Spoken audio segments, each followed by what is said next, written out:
Okay, we are live at this point.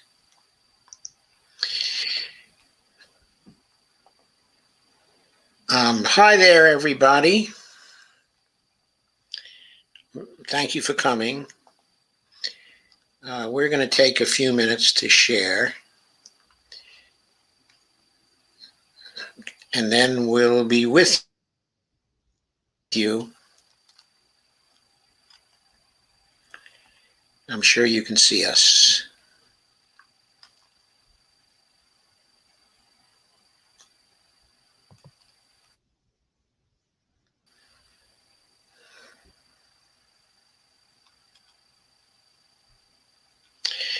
Hi, Dolores. How are you? I notice you're watching on YouTube too. Thank you very much for coming.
Okay, we are here.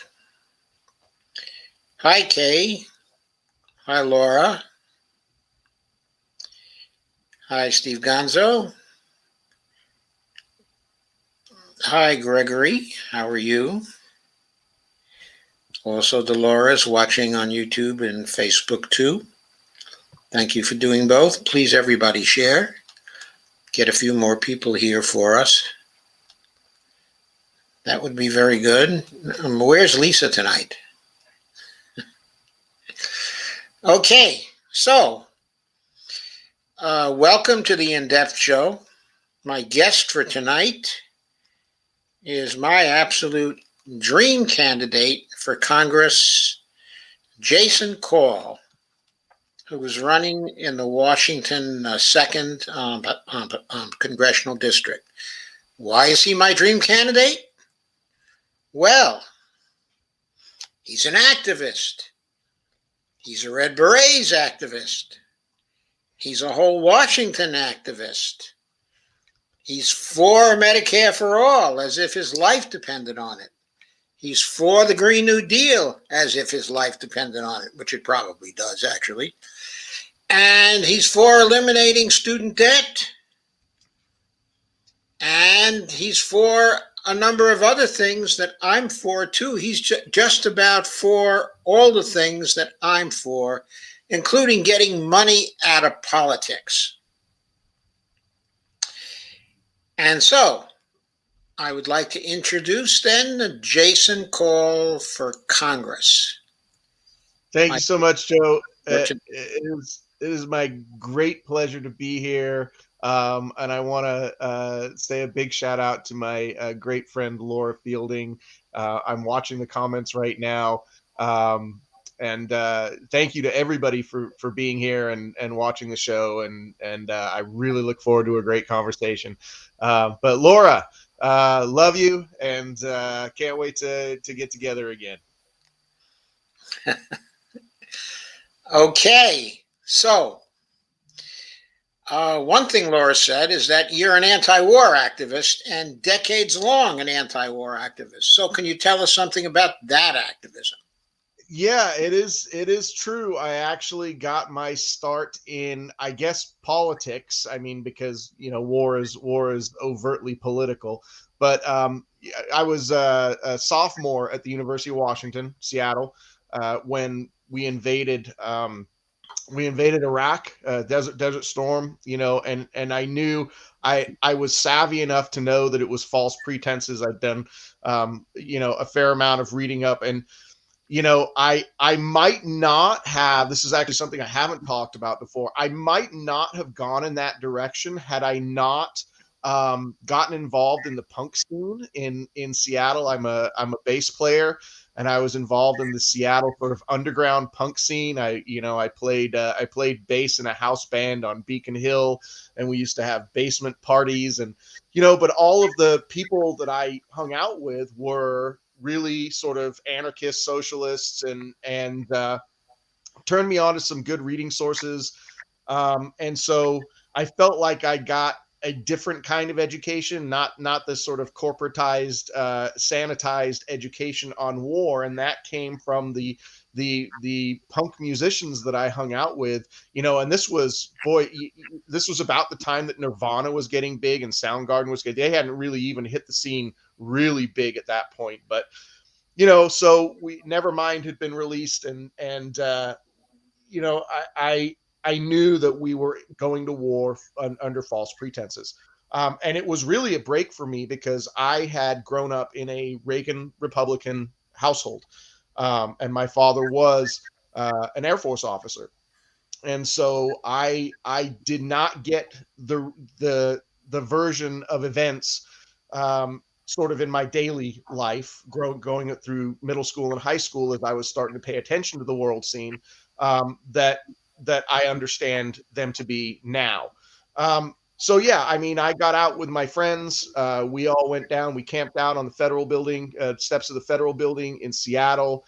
We I don't want to say we clashed with police, but police were definitely there monitoring our behavior. And there were barricades, and it was tense, but I it was not. It was it was a good start. I would say it was a good start for me to understand the anti-war movement, and so I carried that on to I think the next thing that was really incensed me was when Bill Clinton started. Like, I will say, I voted for Clinton in '92. I had gotten involved in local politics enough to actually caucus for Bill Clinton in '92, but I did not vote for Bill Clinton in '96. My politics had shifted to the left enough by the mid '90s that I did not vote for Bill Clinton. I voted for Ralph Nader, and I voted for Ralph Nader Oh, again in wow. 2000. Yep. So when I had really gotten incensed when Bill Clinton, first of all, the war in Bosnia. There was shortly after Iraq. There was the war in Bosnia. Yeah, that was Um, terrible. and even even the politics that I was involved in Desert Storm at the beginning was more of a, like, a Democrats are good, Republicans are bad. This is all the fault of the Republicans here. This is, but when you got right down to it, then we had Bill Clinton invading Bosnia, and then you had Bill Clinton bombing aspirin factories in the Sudan, and I said, oh man, this is I'm done with this. And so I very much became opposed to just the general warmongering of both parties in the '90s.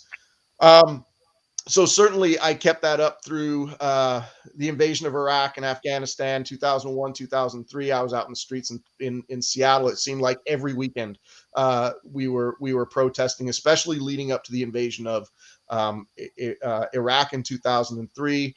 I took part in the march that was in mid-February of 2003. There were 40, 50,000 of us marching from the federal building to the INS building in Seattle. And my oldest child was 8 months in the womb at that point. She hadn't been born. She was born 6 days before we invaded Iraq the second Wow. time. So she actually just started her first day of freshman year of college right now, to give you a sense of how long this shit has been going on for. But I've been very much an anti-war activist. I was a high school teacher starting in 1999. I got my education degree, and I started teaching high school Oh, math wow. in 1999. And I was, as a teacher in the classroom, very much an anti-war teacher. So I was coming back to the classroom after protests and talking to my kids about it, because I taught high school kids, and my philosophy was basically, our country is going to be asking my students, who I care deeply about, whose future I am trying To to go to war. affect, to go to war. And I was compelled to have honest conversations with them about it. And believe me, the district hated that. Yeah, I've been an anti-war activist for 30 years now, and it's really where I got my start in politics and activism. So where did you go from there? Well, I got involved. Let's talk about healthcare activism. That's good. I got involved in healthcare activism after a botched surgery that my mother underwent at the age of 59 in 2003. She had a routine surgery that it went bad, and when I say that, I always preface this with, I don't blame doctors and nurses. They were not at fault for, mistakes happen. Mistakes happen in the operating room, and I'm okay with not placing the blame. But what happened was, the insurance company, her insurance company, and she had good insurance. I mean, she had military insurance. She was a military spouse. She had good insurance, but the insurance would not pay for her for this particular surgery, which was deemed routine. They would not pay for her to stay more than one night in the hospital. And she did not want to go home. She said, I don't feel well. Something is not right. And they would not allow her to stay. They sent her home. Well, she was back in the hospital within 24 hours. She had collapsed on the floor of her home. And I try not to get emotional when I'm telling the story, but Yeah, I it's know. hard. I know how it feels. And I've told the story so many times, and sometimes I can get through it, and sometimes I can't get through it. But they took her back to the hospital, and her bowel had ruptured. It was a routine surgery. They had nicked her bowel. her bowel had ruptured, and she was in septic shock. So she spent about 3 months in an induced coma on a ventilator. This happened in Albuquerque. I was up here in Washington. I flew down to the ICU in Albuquerque, and my other sister, had flown in from Wisconsin, and we were standing at her bedside. She was in an induced coma. I had a good friend who was actually her ICU nurse, and I felt like she was in the best hands that she could possibly be in. But literally, we thought that was it, and my sister and I said, "This is it." We didn't get a chance to say goodbye to our mother. And she was a working woman. She was, she had recently been divorced from my father, and she had a job, and she had her own home, and she was self-sufficient. Um, and so it was about 3 months in an induced coma, and we were very grateful that they were able to bring her out of that after being on a ventilator, because it was touch and go there. And she spent a long time in the hospital with rehabilitation, spent a couple of years learning how to walk, and never got off a walker again.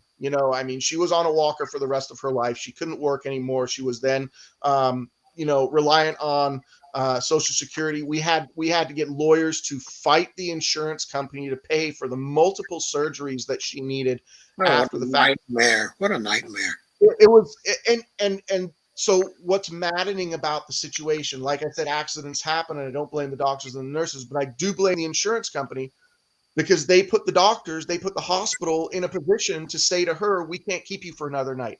And if she had stayed in bed and in the hospital bed another day or two, they could have figured out what was going on, because she knew that something was not right with her. And eventually, she passed in 2015. She was weeks shy of her 70th birthday, but the last decade of her life was Hell.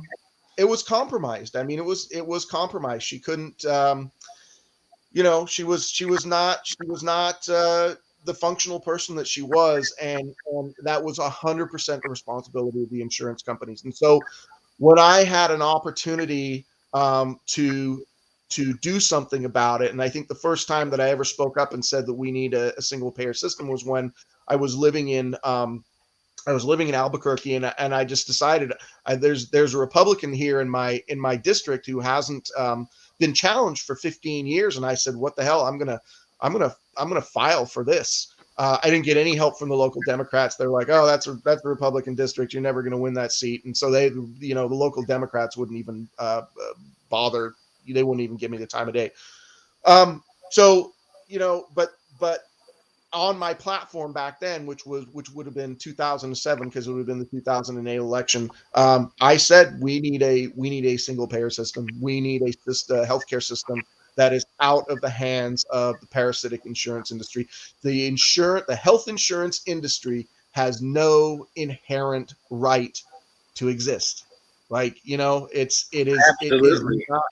it doesn't serve any purpose other than to make profit for CEOs, shareholders, board members of these companies, private hospitals, and it's all at the expense of the healthcare needs of the public. So I've been involved in healthcare activism for 12, 13 years now, and certainly that was revived when Bernie ran for the presidency in 2000 and started in 2015, and then there was a national platform for Medicare for all, and I was right there by his side. And then the story about Red Berets and whole Washington around 2017 through 2018.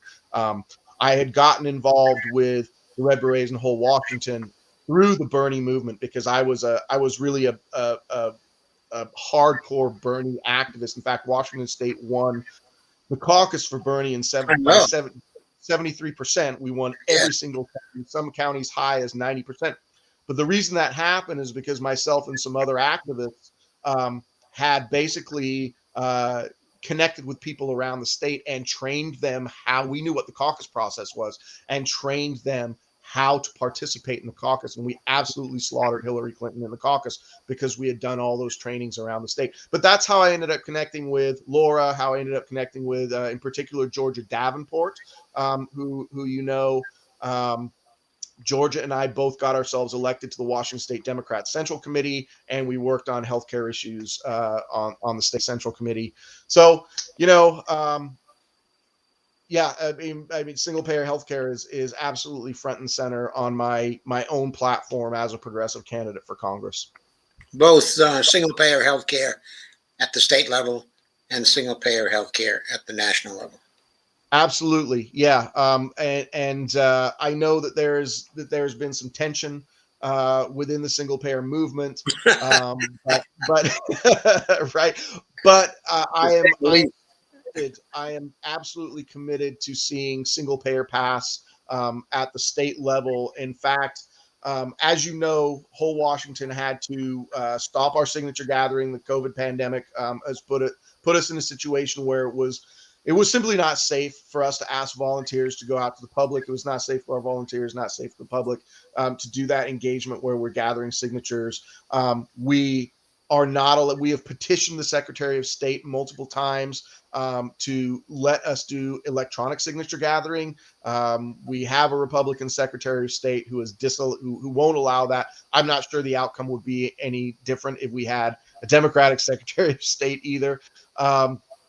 But we are working on an avenue to allow electronic signature gathering for the future, and so we're regrouping as whole Washington, and we are talking deeply amongst ourselves as board and as staff as to how we can come back at this thing and make sure we can really make a good run at getting it passed through the state legislature. We know what our blocks are in the state legislature. And if we can't get it through the state legislature again, how we can pick up and make sure that we can get those signatures next time around. So, just to discuss for a little while the what seems to be the really key point, okay, of people who don't think much of state level efforts. You are someone that has somewhat of an MMT background. Yes. You understand the major points, okay, of MMT. Yeah. So you know certainly that the state is not a currency issuer. Okay, it's just Correct. a currency user. So states have fiscal sustainability risk, which the federal government just doesn't have. Now, there are some people who are people with an MMT background who believe that this means that state level efforts, such as the whole Washington effort, are doomed to failure. Sooner or later, there's going to be a problem with fiscal sustainability, and the first thing the state is going to cut is going to be the single payer program. So, as someone who believes that the MMT lens is the correct lens to view macroeconomics from, how do you come at the idea, the contrary idea, that in fact a single payer program can be perfectly sustainable in Washington state? So Washington has, Washington, I don't want to say Washington is unique because I think about the other states that were really pushing hard for single payer, New York and California, and I think Massachusetts had a pretty robust program going on. These are all states with a high tax base. These are all states that within our sort of closed system, non-sovereign currency system, we can simply say we will tax the rich, because with MMT, we very much decouple taxing and spending. Okay. But within that closed system that is not a federal system, we can very much say we are going to tax the rich and we are going to pay for this. But with a single payer program, I think one of the things that is the other than the fact that we get everybody the healthcare that we need, the big saleability here is that single payer saves money. We're talking about preventative care. We're talking about getting people health care when they need it, not burdening them with, potential medical bankruptcies, which also affects that closed economic system of our state. Um, and the preventative care itself will save the system a ton of money. In fact, the analysis that Gerald Friedman did on the whole Washington bill, initially in 2018, said it's going to save the state $9 billion because our state already pays a ton of money for healthcare, but we still have a ton of people who are not covered. So if we can now say we are going to reduce the cost for the state and still cover everybody, you take away that argument that the state can't handle it. Our state can handle it. I do want to say that the MMT, macroeconomic idea that says a state without I think the states that were being thrown at us were like Indiana or Arkansas or something like that. Smaller states, but these are very conservative states who are very unlikely to pass a single payer bill anyway. It may be the case that they cannot get a single payer. Maybe it's not politically feasible, and maybe it's not economically feasible in those particular states. So when we say state by state, right, we've used this idea of state by state. We are not necessarily even saying all states, right?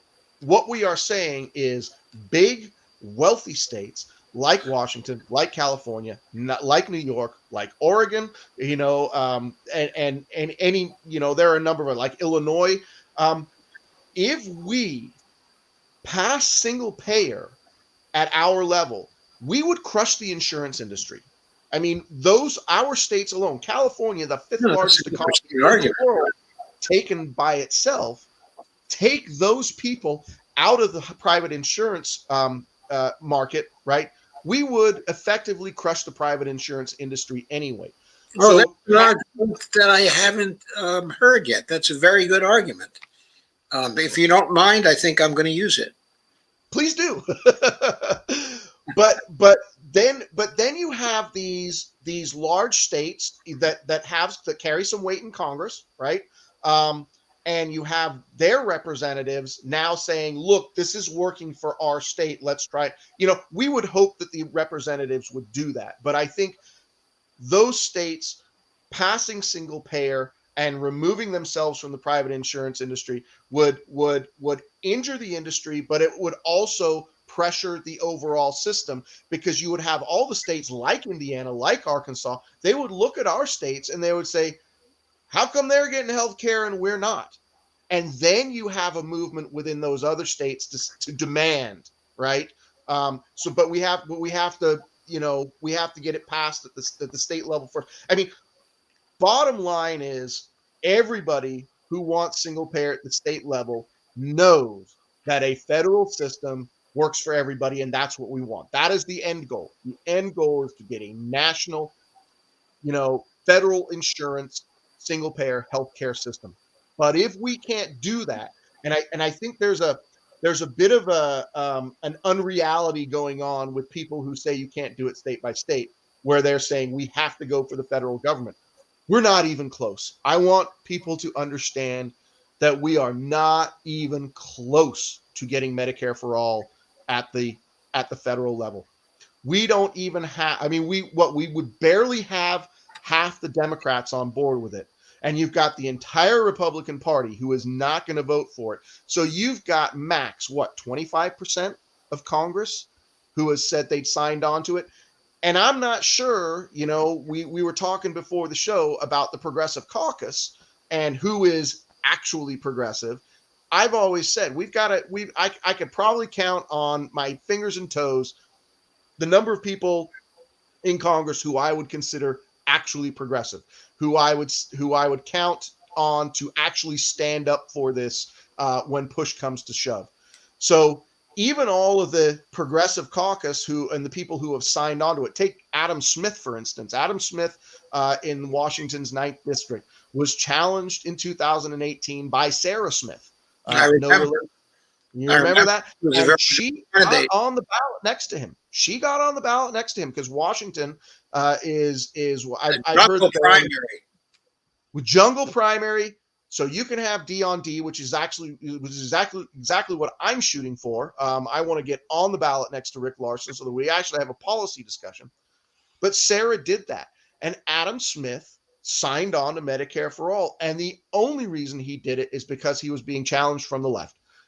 And in 2020, when he was no longer being challenged from the left, he didn't talk about Medicare for All. He talked about strengthening the ACA. Sure. You know, so all performative. So we don't know. I mean, this was what the whole force the vote was about. You know, can we get these people on record? Now, I don't want to argue whether force the vote was a good or a bad strategy. That's not. But I do believe that not even all of the people who are signed on to Medicare for All allegedly would even vote for it. So we have so far to go. And then you've got the Senate. That's just the House. We're not even talking about the Senate right now. I mean, Right. my God, we can't even get a basic infrastructure bill passed because of, Manchin and Sinema. So this idea that we are in a position to pass Medicare for All at the federal level is absolutely ludicrous right now. And so what do we want to do? We want to go the avenues that we do think we can get to. And I believe, honestly, we have had a champion in the Senate, Senator Bob Hasagawa, 11th District, who has filed our bill twice now, and we are working with him to file it a third time. Sure. Right? Sure. We're going to keep coming back at this, and we're going to keep exposing the people state legislatures are just as bought off as our federal legislature, right? Federal Congress. In general. Yeah, they certainly are in general. We have the chairs of our health committees, House and Senate health committees in Washington State, between the two of them have taken over $500,000 from the for-profit health industry. We know that they didn't even read the bill that was introduced in the Senate. The chair didn't even read it, and she openly admitted to us she didn't read it. And so we have to keep challenging them. We have to keep putting up candidates who will challenge their seats and speak publicly about the corporate money that they take. The same thing in California. I looked into Richard Pan, chair of this California California Senate Health Committee. He's taken $1.5 million from the for-profit health industry over his career. How can we expect a guy like that to what it comes down to is attack his donors, right? That's what he's doing. He's attacking his donors. This is the corruption of the corporate system. But we're going to keep fighting it at the state level. We think it's the right thing to do. And I want to make sure that the MMT people who say this can't happen know that, maybe it can't happen in Oklahoma, maybe it can't happen in Louisiana, but where it can happen, it should happen. And those will be the big states, the wealthy states. And we can put a hit on the insurance industry, and we can put that pressure on our federal Congress. Okay, let me add a few points to that, or just sort of converse with you, about Please that. Do. First, though Washington is a comparatively rich state, it's also true that the financial plan, Jerry Friedman's financial plan, when it covers the revenue sources, it's not really taxing the rich. There's 8.5% payroll tax, which accounts for 71.3% of the projected total revenue of $32,708 million to be raised. Then there's another 2%, employee payroll tax, which certainly is not going to be taxing the rich. That's another 16.8%. So those two items account for 88.1% of the revenue sources that would be tapped actually by the state, in new taxes. There is a capital gains tax. The capital gains tax would probably tap, a lot more towards the rich, but at the same time, that only accounts for roughly $3 billion, or 9.2%, of the total. So that's almost all covered with those three sources there. Yes. Well, yeah, with those three sources, and the only source that really attacks the rich is the 9.2%, the 8.5%, okay, of capital gains. Yep. Okay, and that's not all the rich either, because there are capital gains from relatively, from people who are middle class people, okay, as well. Okay, so my point here is that when Washington actually taps sources of revenue for this particular program, it's not even going to be taxing the rich. In other words, correct. It's just going to be taxing the normal sources, and the normal sources are still producing really a lot more than the revenue which is needed to cover the state share. So Correct. I think that's an important point to note. In other words, the projected $12.2 billion coming out of this is based on taxation of these sources. Okay, that's correct. The surplus. Okay, that's expected. And I want it is a massive surplus, because the gap that has to be filled by the state is only $20.5 billion in the first place, in terms of the first year. So that surplus of $12.2 billion is more than half of 1 year of coverage of the gap. Right. And even with that money, what that means is we asked a lot of small businesses, okay, what are you paying? How much are you paying private insurance companies? So small businesses pay upwards of 16, 18, 20%, depending upon what their plan is, of their revenue for healthcare, right? For private healthcare. Right. Our plan cuts that in half. We are looking at the 8%, right? Where's it 10%? I don't have the numbers in front of me. 8.5%. 8.5. That is for business to take over the employee share. Yeah, 2%. Okay, right. But that's just coming from the businesses themselves. Right. That is, on average, half of what they're paying right now. Employers are going to jump at this, especially small business people who want to provide healthcare. They can't provide healthcare, because they simply can't afford to. They're going to jump at this because it's going to cost them half as much, right? And they're still going to get all their employees covered. So we have made and then I also wanted to say, some people have grumbled a little bit about the personal tax because of that massive surplus that you're going to get from capital gains and from the payroll tax. We are hopefully, we're talking about rewriting the bill to remove the personal tax out of there, to remove that 2%. All right, you know what? We'll just cut your cost out of it. Why? Because the surplus that we already have is going to cover, those those funds. I mean, we may be able to. To be very specific about it, the 2% tax, okay, on the sole proprietors would account for $820 million. That is drop in the bucket. When it's rounded off, it's 0.0%. Exactly. That's how low it is. Yep. And the $200 premium, okay, but for people above they're 19 years of age and 200%, okay, of the poverty line, that's only $890 million. Okay, it's not even $1 billion, and it's only 2.7%. Both of those items could be knocked out. Yep. And you would still have a 97%, okay, of the revenue that is projected.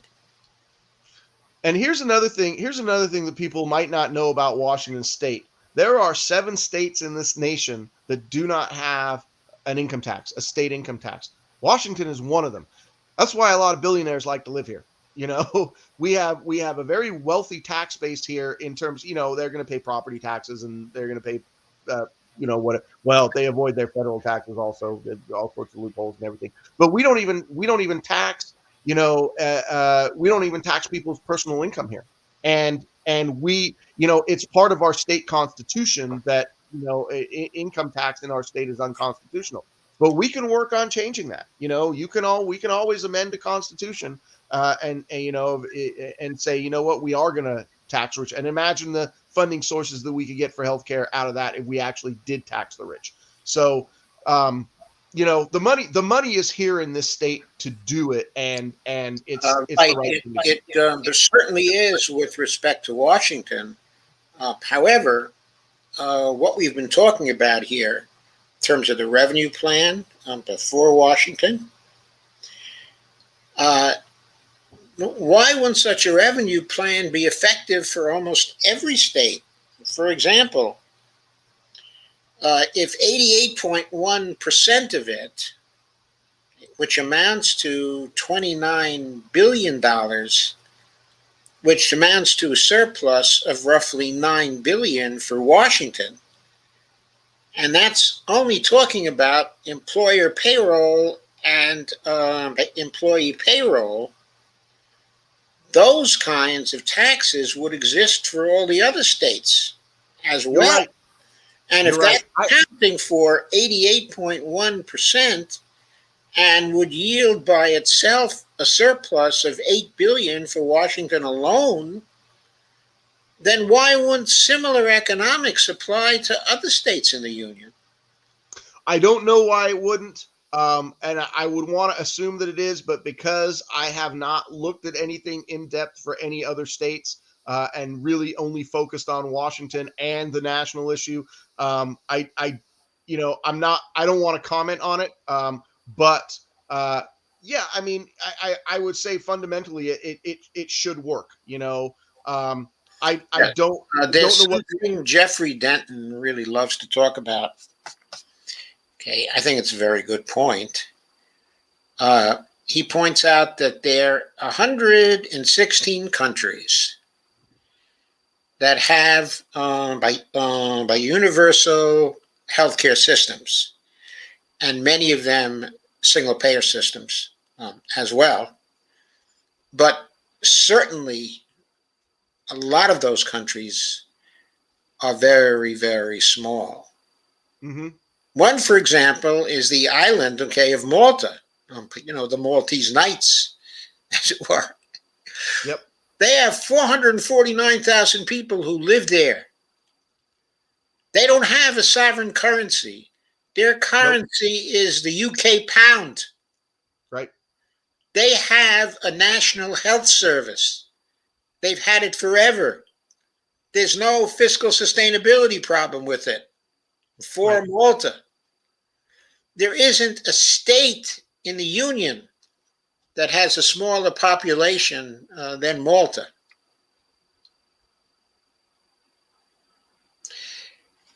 So what's the problem? If Malta can do it, why can't every American state do it? It's just a point to think about. I'm not saying it's definitive. There may be special conditions, for a number of the states, but certainly the examples I've cited suggest that perhaps a majority of American states would be perfectly fine. I believe it would. I believe that a majority of states, if we're talking about more than half, I believe that a majority of states would have the tax base to have their own, to sustain a single payer system. Yes. When people start throwing, it's not going to work in this state because, or it's not going to work in that state because, I just don't have the background in those states and whatever the, like you said, special conditions may be and honestly, I'm not interested in getting into that argument. Like I said, I'm focused on Washington State because I know it will work here. I know it'll work in California. I know it'll work in New York, in Illinois, in Oregon. There are states where I know it will work. Let's get it. And those are states where we've got activists and we have enough people who are in government who are, progressive to where it's feasible that we could get it done. I think one of the things that you find with the more conservative states, the like the deep red states, is that it's getting their politicians to vote for a quote unquote socialist program. I mean, you get into a whole different political sphere of, should we even be doing this? I think in Washington state, you generally have a population that says, yes, we should be doing this. Now we've got to get Right. our We don't want to to get behind conflate, it. for purposes of our discussion. Okay, I don't think we want to conflate political sustainability as opposed to sheer fiscal sustainability. Sure. I mean, I certainly grant it's an issue though. It's an issue though. Yes. It definitely is an issue. But I think that those conservative politicians would be under a whole lot of pressure from their constituents if states like the West Coast states all had, essentially government-run healthcare, and people were coming out of our state and going, it works great. We get everything we need.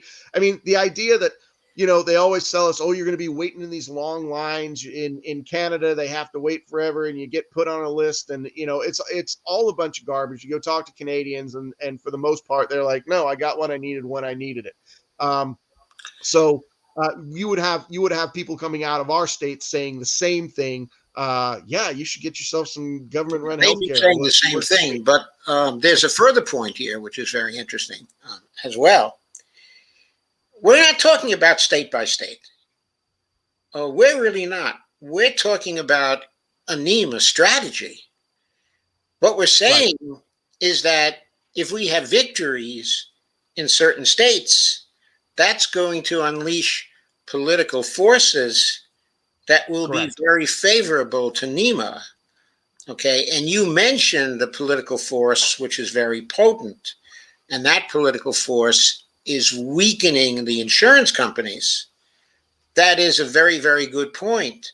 But a second very, very good point is, let's say Oregon gets it, California gets it, okay, and Washington gets it. That's 54 million people who are taken away from the insurance companies. The states around them see what's going on with these states, and they have a lot of traffic with these particular states. Now, these other states may be Republican states. They may be gerrymandered. They may be suppressing votes. It may not be possible to take over the state legislatures in those states. But after all those states have senators. And those senators are not gerrymandered. Everybody in those states gets to vote for their senators. And if everybody in those states sees what the West Coast states have, and they want that too, and they see they can't get it in their states, what are they going to say to their senators? They're going to say, get me NEMA. Yep. Get me NEMA. I want that. I need that. That's going to save lives here. And that's going to go across the board, including into the Republican Party. So what happens then?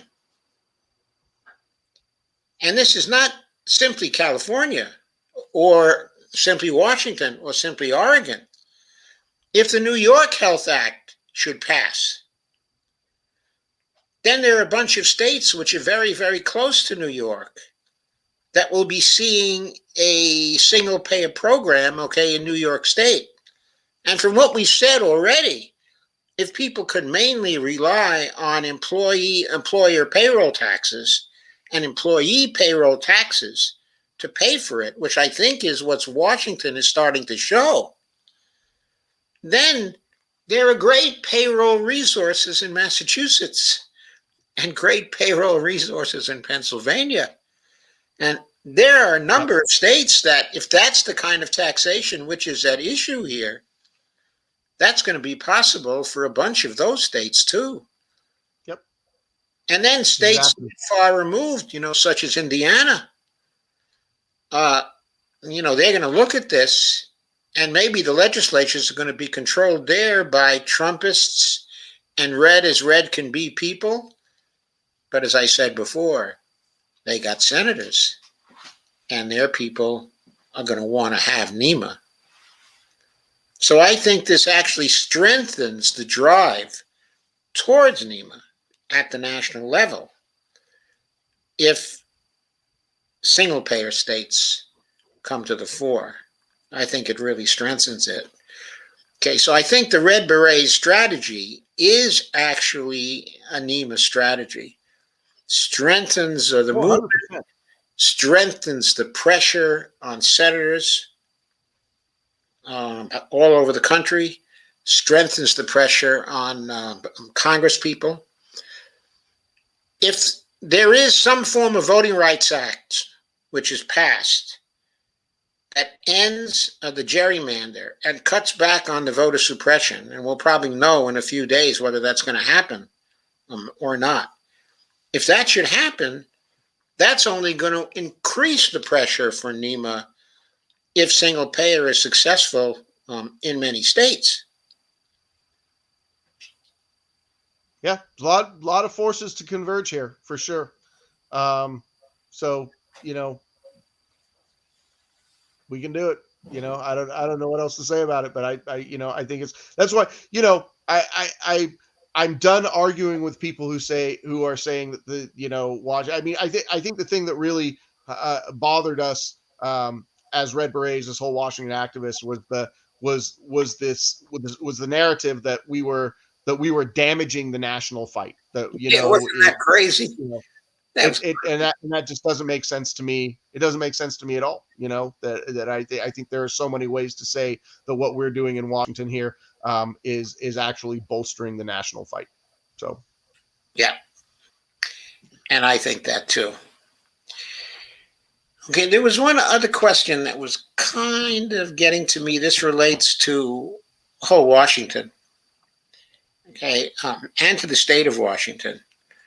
I was looking at budgets the other day, okay, and I noticed that there was a projection for the biennial 2021 to 2023 period, okay, in Washington, for something like $24 billion to be spent on healthcare. Actually by Washington. Okay, in other words, between the healthcare authority and the direct spending on healthcare, if you put the two together, it amounted to $24 billion. Okay, so let's say single payer comes to Washington, hopefully in 2022 comes. Let's say something like that. The Jerry Friedman plan calls for new taxes to be levied to close the gap. In other words, the amount of revenue not covered by the federal government and not covered by single payer savings would amount to roughly, as I said before, $20.5 billion. And that would be raised by new taxes. So what then happens to the $12 billion per year projected spending during this time? Who gets that? It seems like there's an extra $12 billion there that's not accounted for.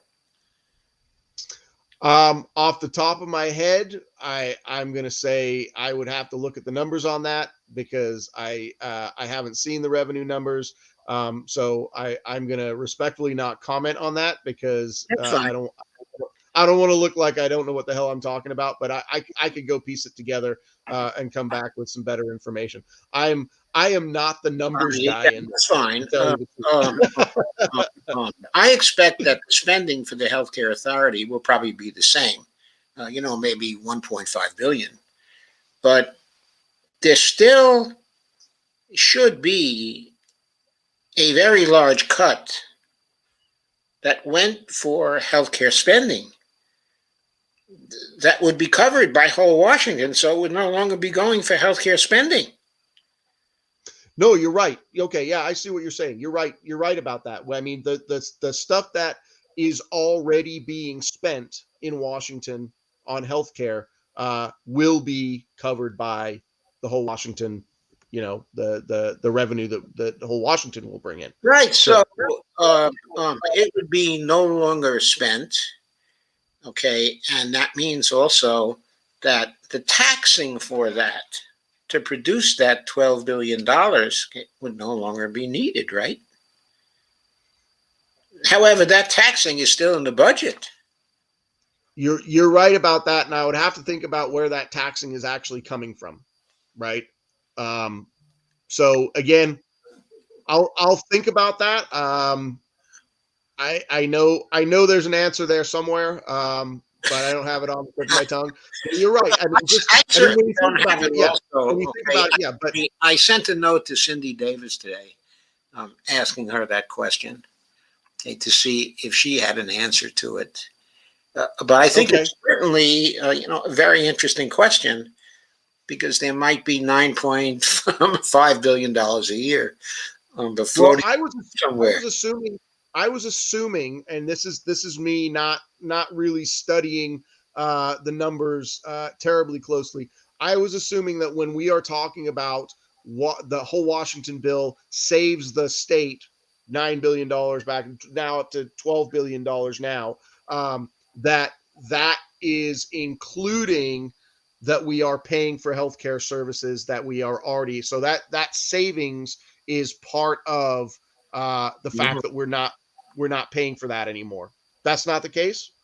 I don't think it's the case, because the payroll tax, the 8.5% the payroll tax, and the 2% payroll tax. Oh, I do. I see what you're saying now. I see what you're saying. Yeah, that's an interesting question. Currently being tapped for that. Yeah.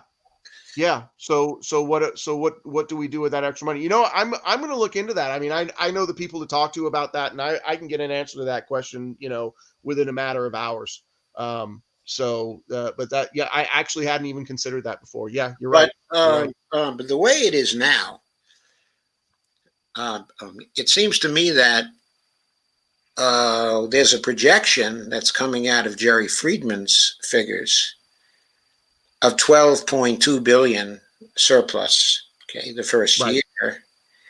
Okay, but then there's also this additional 9.5 billion that's already coming out of other state taxation. It's probably coming out of sales taxes or something like that. Okay, so in other words, if whole Washington were creating a 12.2 surplus for itself, it might also be creating a $9.5 billion surplus for the rest of an additional surplus. I want to honestly, this is worth talking about. It is worth knowing, and I want to say, as much discussion as we've had on this, I can't imagine that it has been overlooked. But let me go find the numbers, and I'll get back to you on Twitter when I've sorted that out. But I honestly can't imagine that that's been overlooked. So but it's possible that it has. Yeah, I mean, I can't imagine it's been overlooked either. I just thought I would raise the question. It's a good question. It's definitely a good question. Okay, so let's move a little further. Let's change gears here. Sure. Completely. Okay, and go to your campaign and how you talk to people during your campaign, and what conditions are like, okay, in your CD, and how you think people see you, and how you think they see the current congressman, who's Rick Larsen. So it all depends. Really, what it comes down to is it all depends on who you're talking to. So I have gotten myself through the Bernie campaign, and I will say this. Like I said, way back at the beginning of my political career, I had caucused for Bill Clinton, and so I've somewhat stayed in touch with the Democratic Party for 30 years, and I've always really kind of considered myself, if we got a two-party system, I consider myself a Democrat by default. And that doesn't mean that I haven't, I'm a member of DSA. I'm a dues-paying member of DSA. I have friends in Socialist Alternative. I really like Socialist Alternative as a movement. That's Shama Sawant's group in Seattle. They had actually talked to me about potentially starting up a chapter here in my county north of Seattle. That was before I decided to dive into this. So I want to talk to people about the reality of running as a Democrat. I mean, you're not going to win this seat. I mean, we're not at a place. And I'm not saying it hasn't all been engineered. It's definitely been engineered, and we're stuck in a duopoly right now. But you're not going to get yourself elected if you're not running without a D or an R behind your name. I mean, Bernie Sanders was an absolute anomaly. He started out as mayor of Burlington and kept the independent, and that's great. So I'm running as a Democrat, but I tell people, Democratic Party always talks about this big tent. And so I say I'm on this side of the tent, and my incumbent Rick Larsen is on the other side of the tent. It's like Alexandria Ocasio-Cortez said, in any other country, Joe Biden and I would not be in the same party. And the exact same thing is true with me and Rick Larsen, and really many, many Democrats. I would not be in the same party. And it's one of the reasons that, in the end, I support a multi-party parliamentary system that unfortunately it seems that we can't achieve in this country. So, I am seen as very much a firebrand. People think some people think I've got a big mouth, and some people are like, we love what you do and we love what you say. So it all depends on who you talk to in this state. I have people who have positions, chair and other elected positions within the state party. As I said, I was on the state party for 4 years. I was on the state central committee for 4 years. I don't like to toot my own horn, but I was the loudest progressive on the state party. Wrote a lot of resolutions. Helped rewrite the state party platform to be the most progressive it has ever been. So there's no doubt about my convictions, my policy convictions. And what I tell people is, I am far more in line with what the Democratic Party on paper purports to be than Rick Larsen, who takes all this corporate money that, on paper, the Democratic Party says, maybe we shouldn't take. I mean, we actually had, I wrote and passed a resolution in 2018 that our elected officials in Washington state should not take money from the for-profit health industry, right? I mean, that, as we were fighting to get a resolution for whole Washington passed, as we were fighting to get a resolution for Medicare for all passed, we got this other resolution passed that I wrote. It passed 100%, right? So people understand corporate money is bad. What they don't like, and where I get myself in trouble with the Democratic Party, is I call the Democratic Party publicly, you're bad for taking this money. It's one thing to say on paper that, yeah, we shouldn't do this. And it's a completely other thing to actually follow through with it. I want us to follow through with it. Words mean nothing. Actions mean everything. And that's where I try to draw the distinction. So there are some of these moderate Democrats who look at Rick Larsen and they say, well, he's good enough. And I say, well, for me, he's not good enough. He doesn't support Medicare for all. He doesn't support a Green New Deal. He takes a ton of military industrial complex money. He takes a ton of fossil fuel industry money. How do you, as somebody who looks at what the platform of the Democratic Party is, how do you say that that's a good Democrat? Where's the justification? Well, there's never any justification other than they say, well, we don't want to lose the seat to a Republican. We've got to keep, moderate is better because we don't want to lose the seat to a Republican. And so then I have to go to them and I have to say, this is a blue district. We're a D+11 district.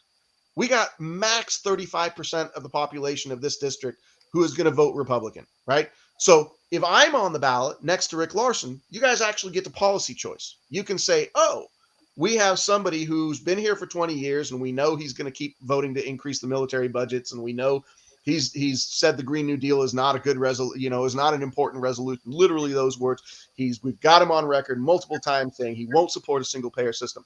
So look at the paper, look at his actions.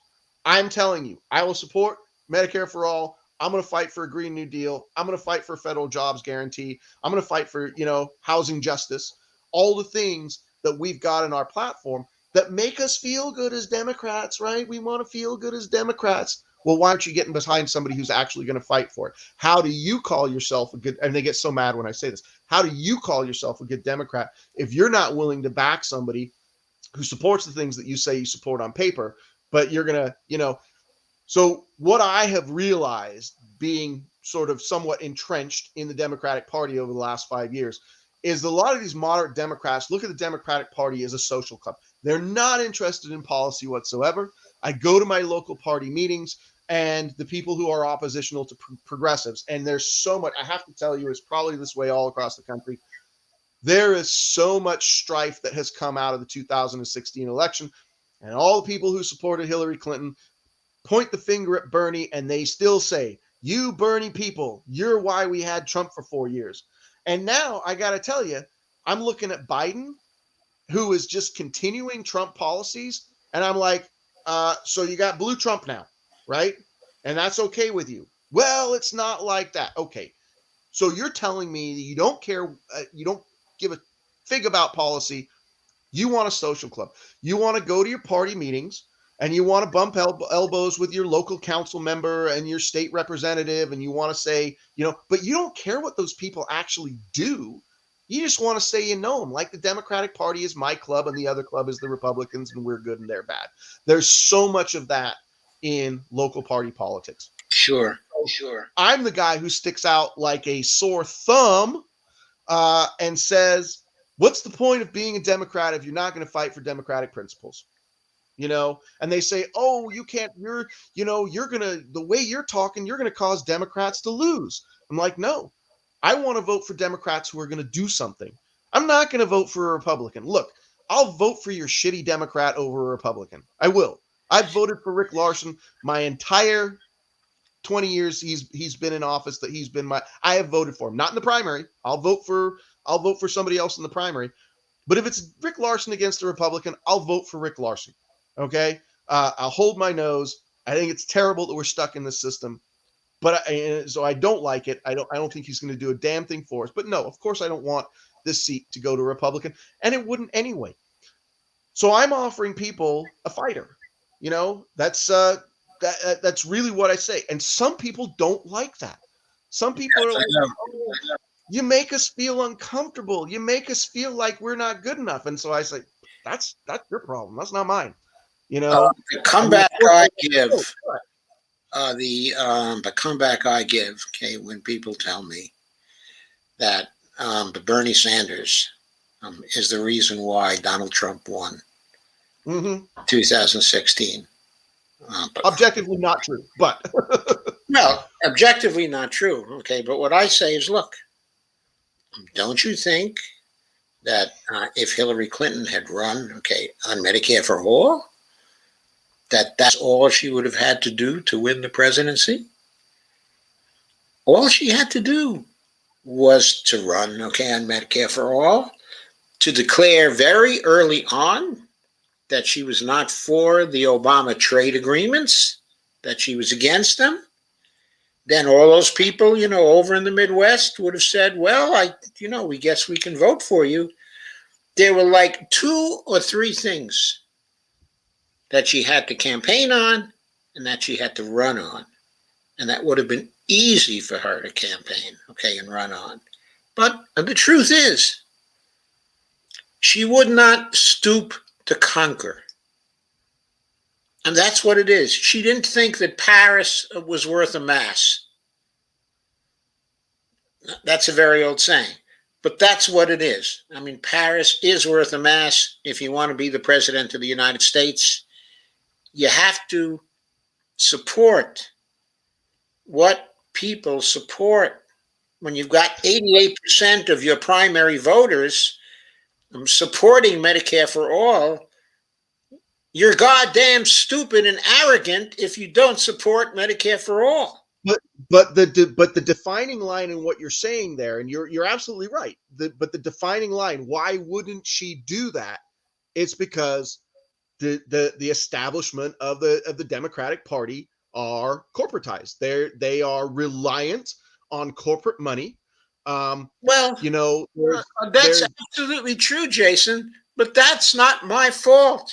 That's not your no, not at fault. all. That's No, I know. her fault. Yep, That's her yep. fault. If she But chooses that's to the serve those distinction. people continuously, all the time, and she loses Yeah, to Trump because of that, it's her yeah. fault. It's not our Yes, fault. exactly. No, but I mean, I say objectively not true because even by the numbers, uh, what did Jill Stein get in 2016? She got like 0.8% of the national vote, Yes, right? it was her Well, fault Gary, Hillary didn't win.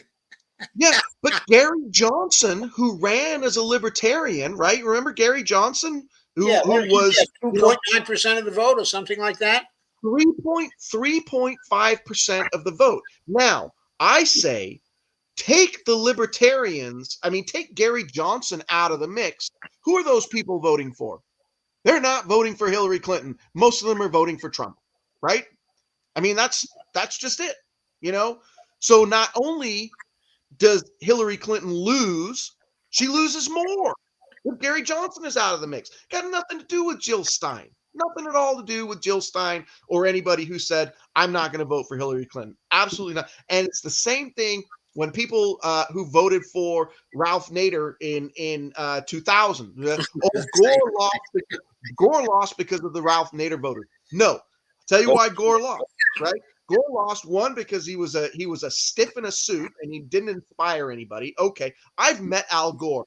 He was a far better activist 6 years later when I met him when he was working on environmental stuff than he ever was a presidential candidate. So but leave that aside.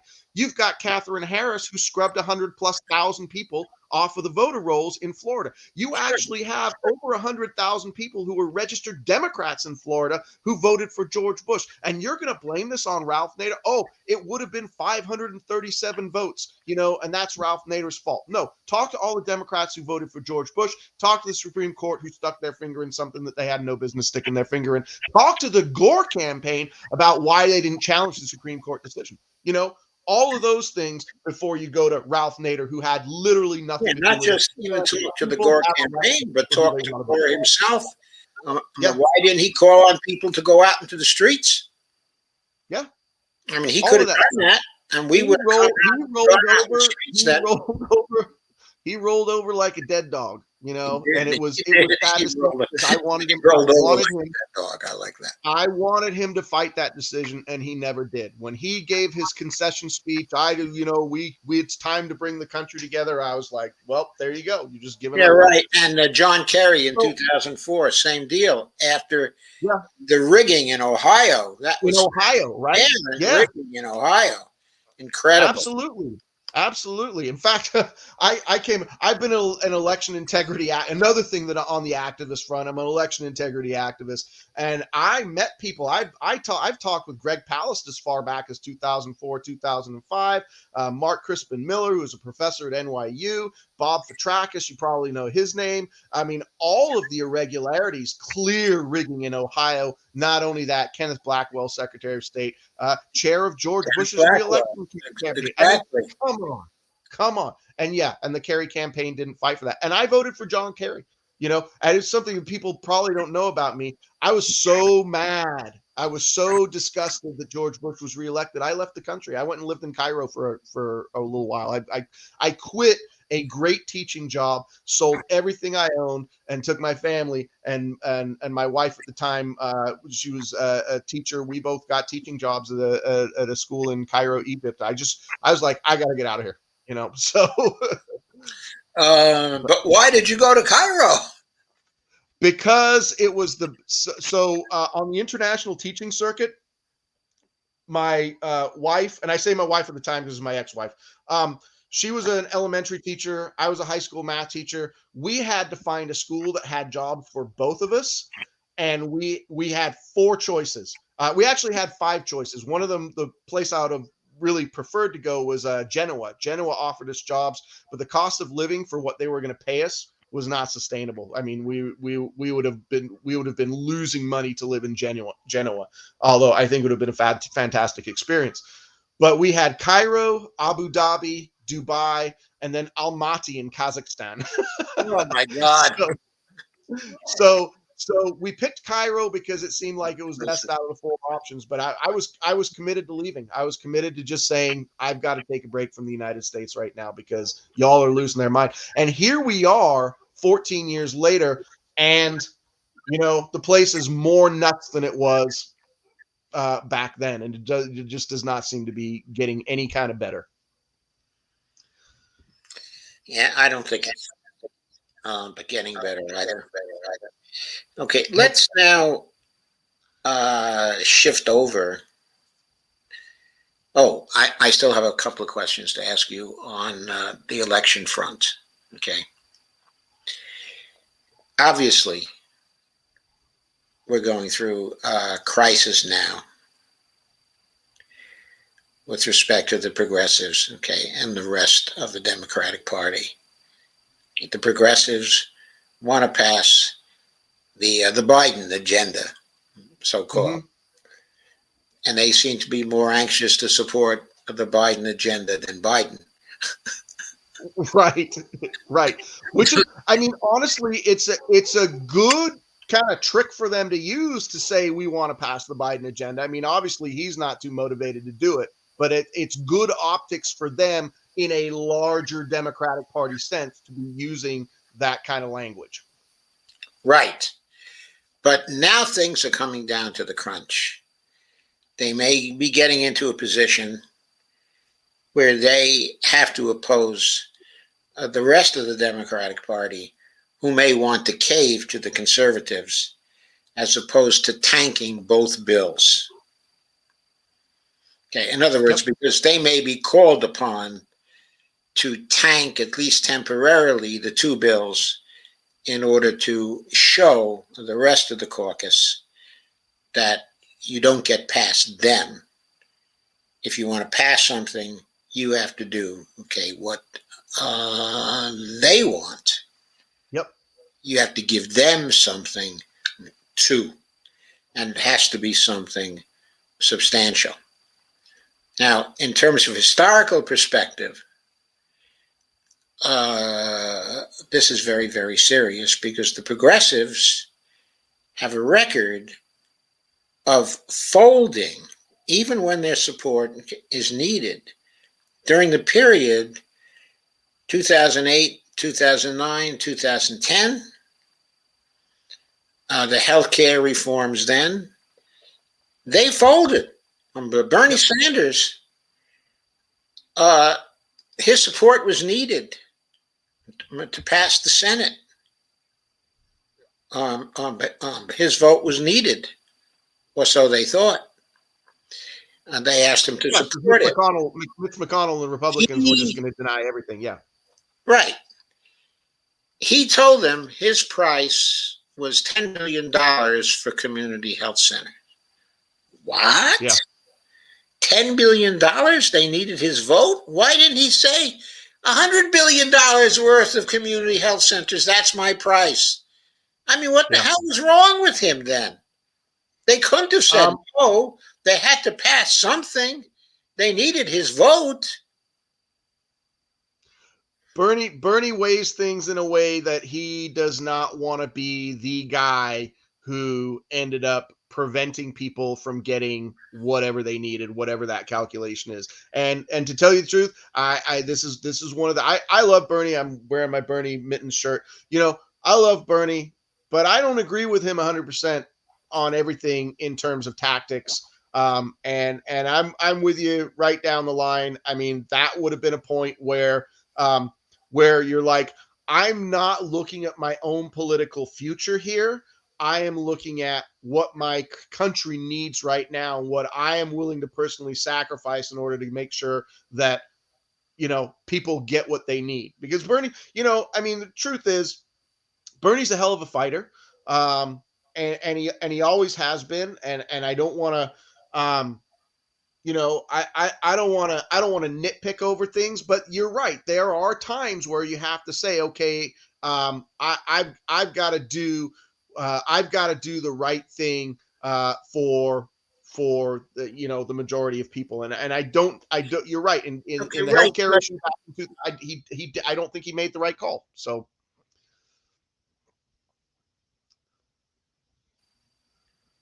At that time. Okay, what Dennis did is he was opposed. The bill didn't have a public option. He was opposed. He was opposed. He was stubbornly opposed. He went on a plane ride with Obama, and he came off the plane just folding.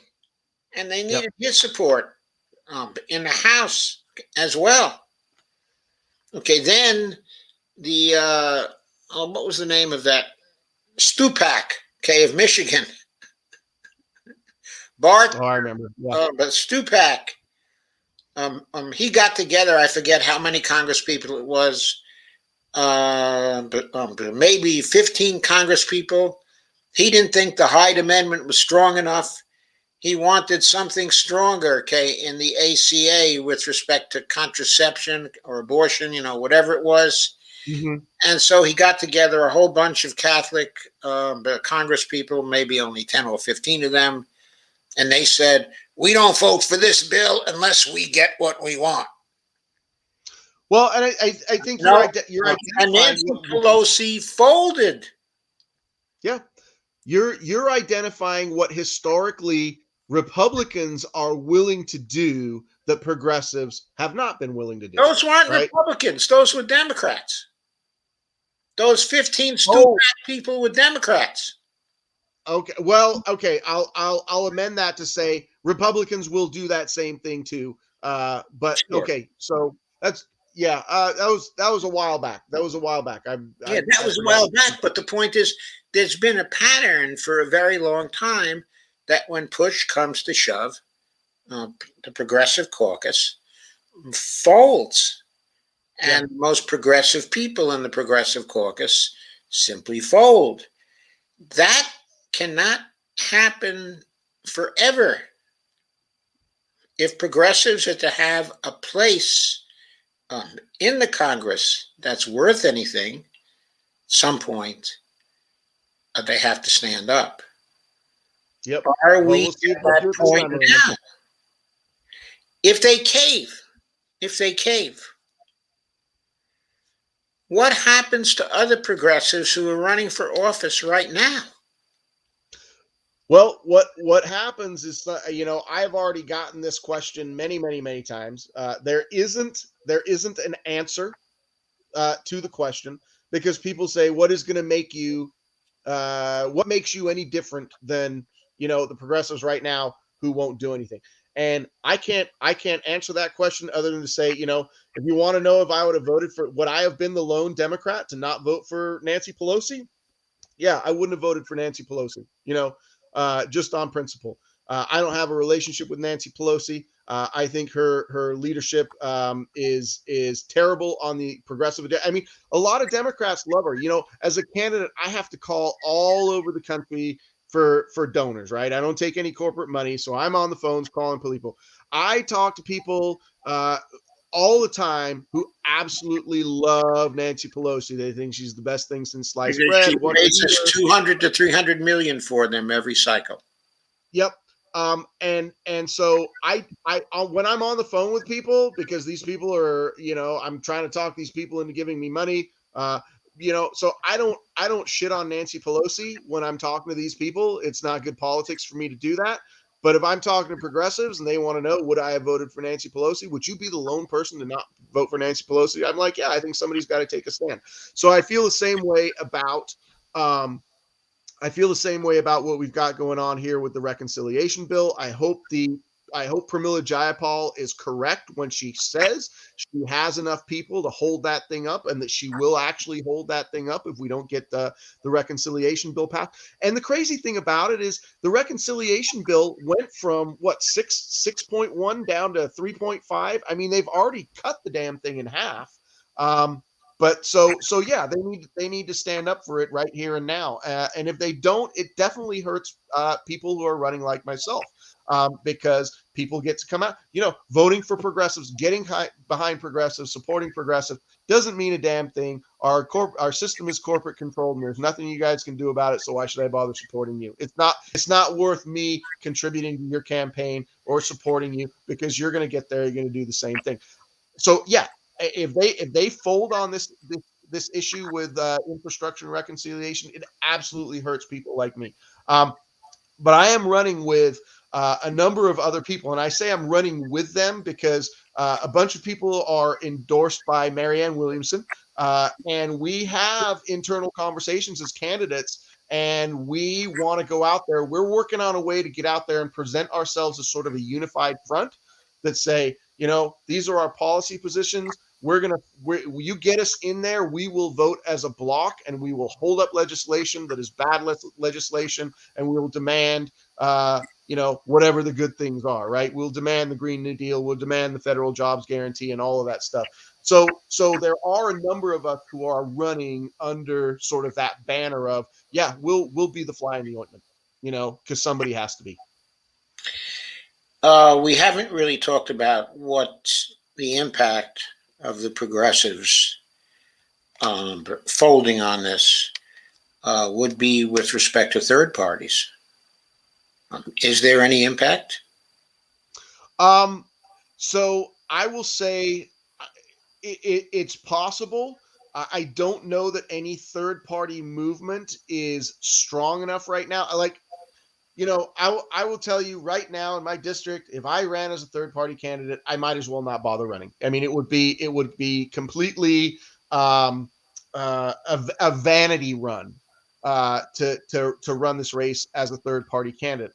But I do think, Laura, I do think that there goes your opportunity to community fair cover. The more the progressive caucus caves into that pressure and folds, I think it does help the third party movement.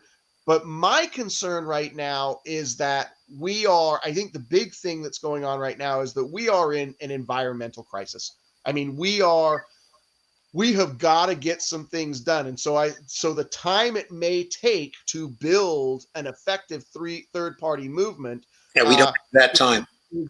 We don't have that.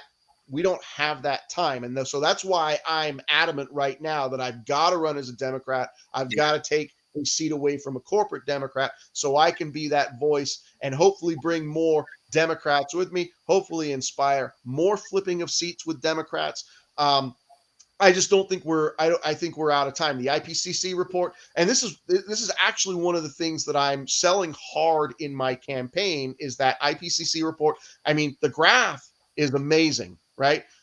Back in 1990, 1991, when that IPCC report came out and they said, okay, we can do this over 100 years and you've got a slow slope. If we just sort of gradually reduce our emissions, we can go 100 years out and say, okay, we've stopped this 1.5 degrees Celsius warming that we were trying to avoid.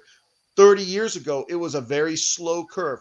Because nobody did anything and our emissions skyrocketed, that curve right now is incredibly steep, and it has to happen over the next 12 years or we're done. So I feel the same way. Exactly. When you look at that window and says we've got, and here's the thing is it's got to start now.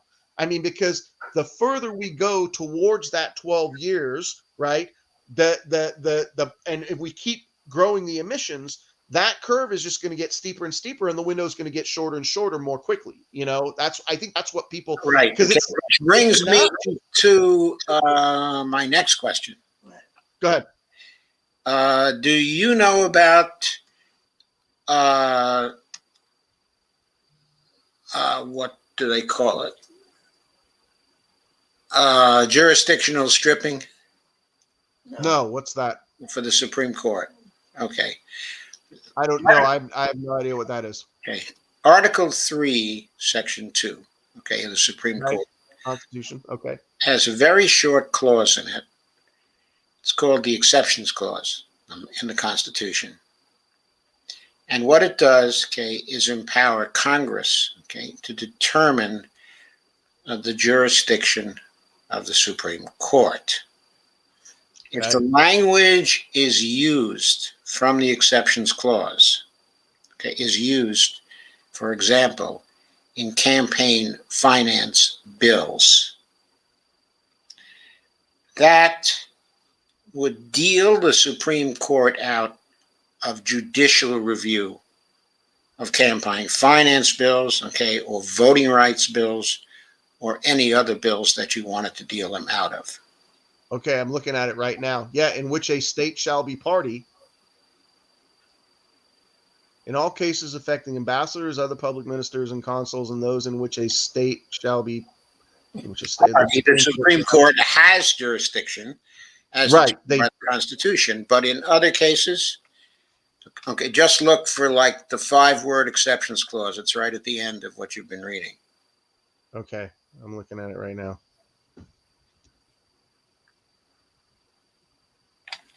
No, maybe I'm not.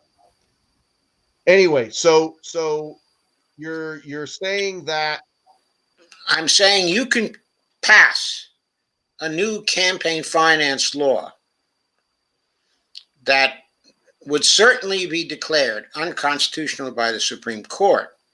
And if you add the right language to that bill, you can prevent the Supreme Court or any other appeals court from actually reviewing that bill and subject it to judicial review.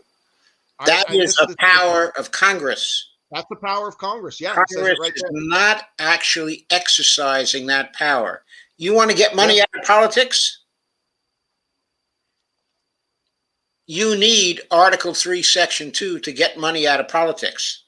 I see it right there. Right law, and you have Article 3, Section 2, you've got them. Yeah, makes perfect sense. So that's something to go into the Congress with. Absolutely. I'm going to use it.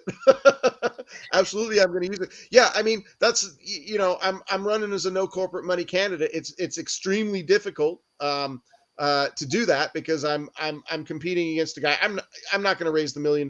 You know, people have told me that I should drop out. You're not going to be able to raise enough money. You should drop out. And I'm not. I'm not running because I think I'm going to raise the money. I'm running because I am counting on people to wake up to the fact that our corporate-owned system is what is wrong, you know, and that they will vote against, because really that's the main initial distinction between me and the incumbent is he takes bags and bags and bags of corporate money and is clearly compromised when you look at his voting record. And I can say, I'm not. I'm here to serve the people, right? So if we definitely need campaign finance reform. We need public finances and campaigns. And yeah, I see it right there. There's the avenue to do it. And nobody's ever shown me that before. Okay, so you can say that you are for that. And you can also say that if you get into Congress, you will do your best to pass such a law that disqualifies the Supreme Court from actually reviewing it. Yeah. So that it will not be subject, and no other candidate will be for that, okay, except for you. Sure. Okay, second question. Okay. Go ahead. Okay, second question. We're coming upon a debt ceiling crisis. We're in it right now. We've actually been in it since July 30th. Yep. Have you heard about the $1 trillion coin or the $100 trillion coin? I have not. Okay. Congress passed a law in 1996 which empowers the Secretary of the Treasury to order the mint to create platinum coins.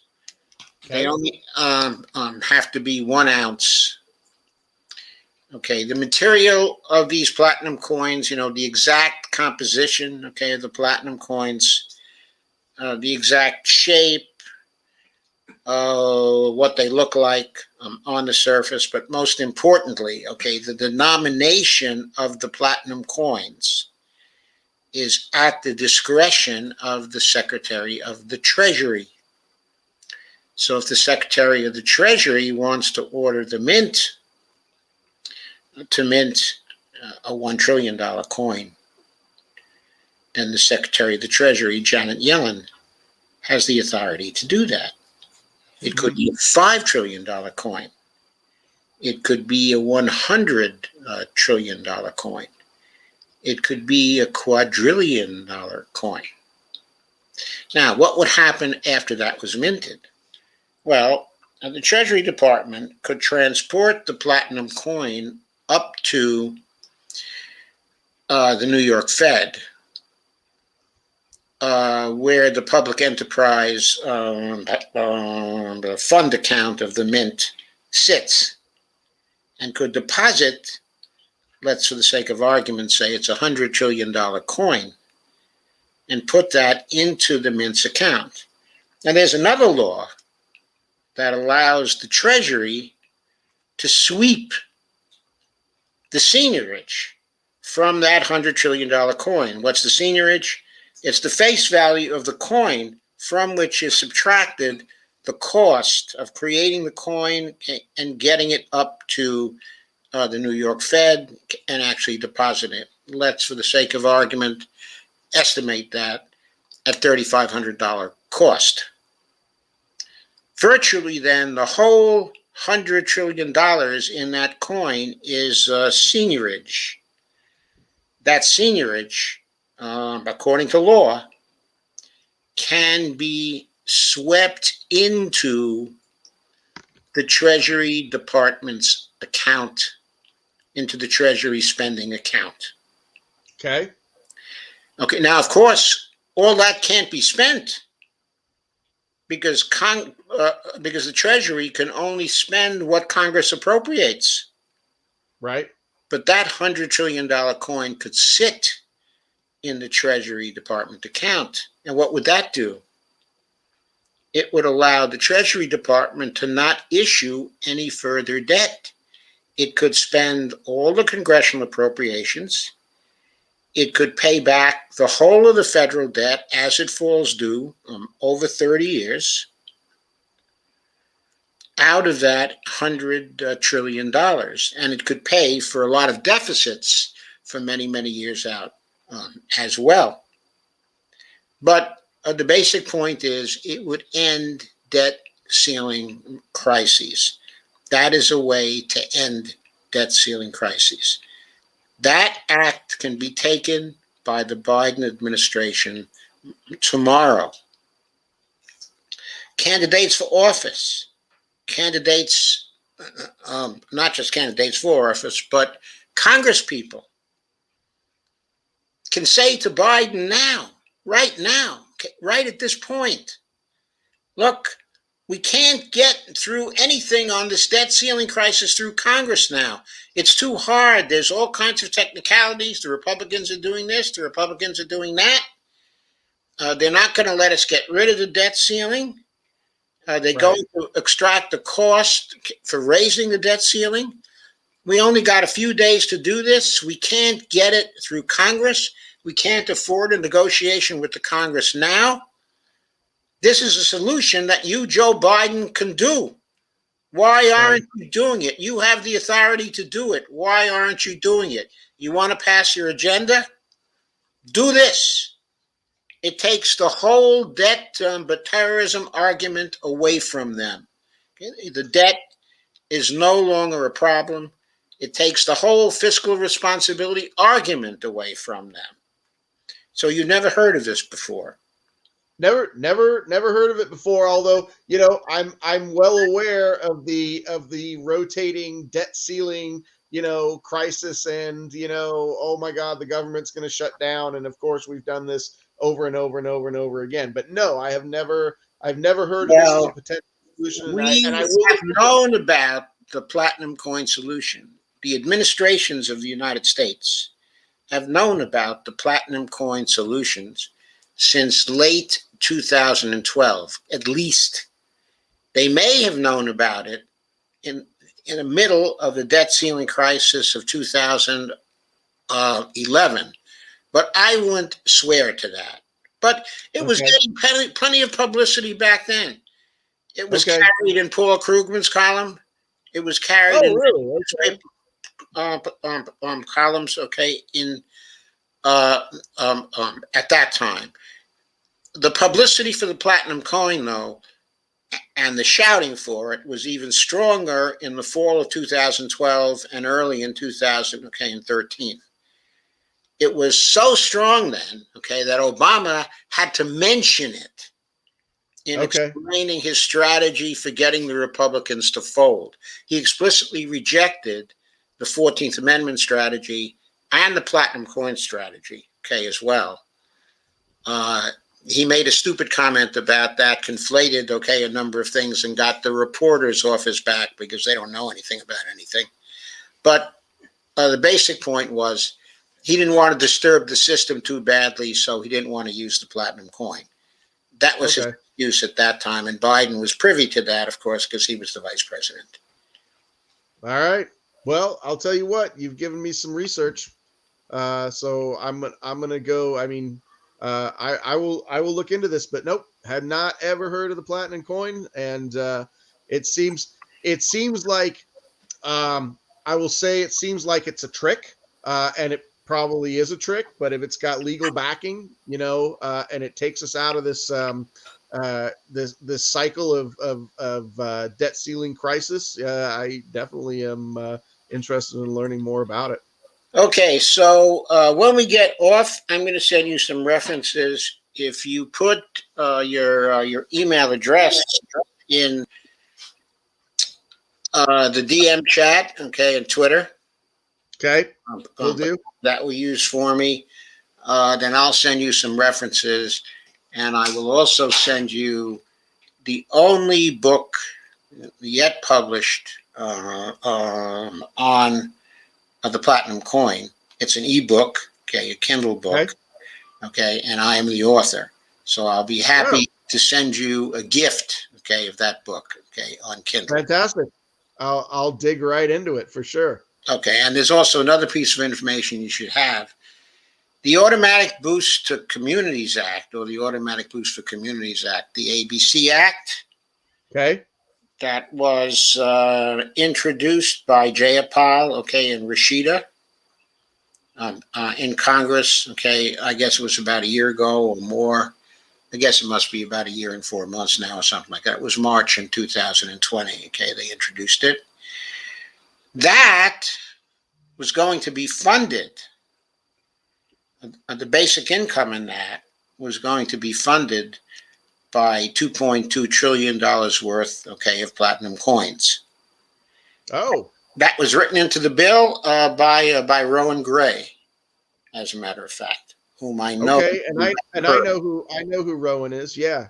Yeah, you know he is, and you know that he's at Willamette College, in Oregon right now. Okay. Yeah. That's where he teaches. Anyway, he had that written into the bill, and he has a pretty good paper also dealing with, in part, with platinum coins. Yeah, I'd be happy to read it. He recently wrote. Okay, so I'll send you some things after we get off. Now, if you're willing to stay for a while longer, I'd like to turn to the chat. Let's do it. And to go through the most important comments, okay, in the chat.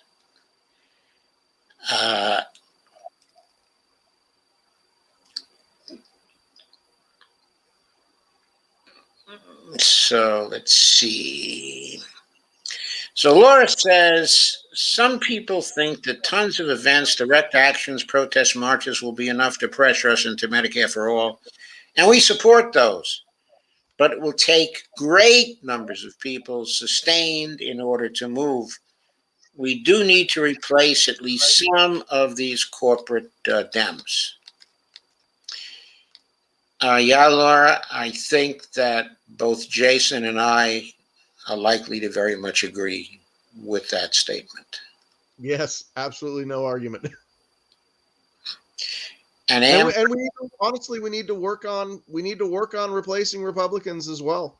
I think this is what I want to say. I mean, take the like the xenophobia, sort of wedge issue stuff. I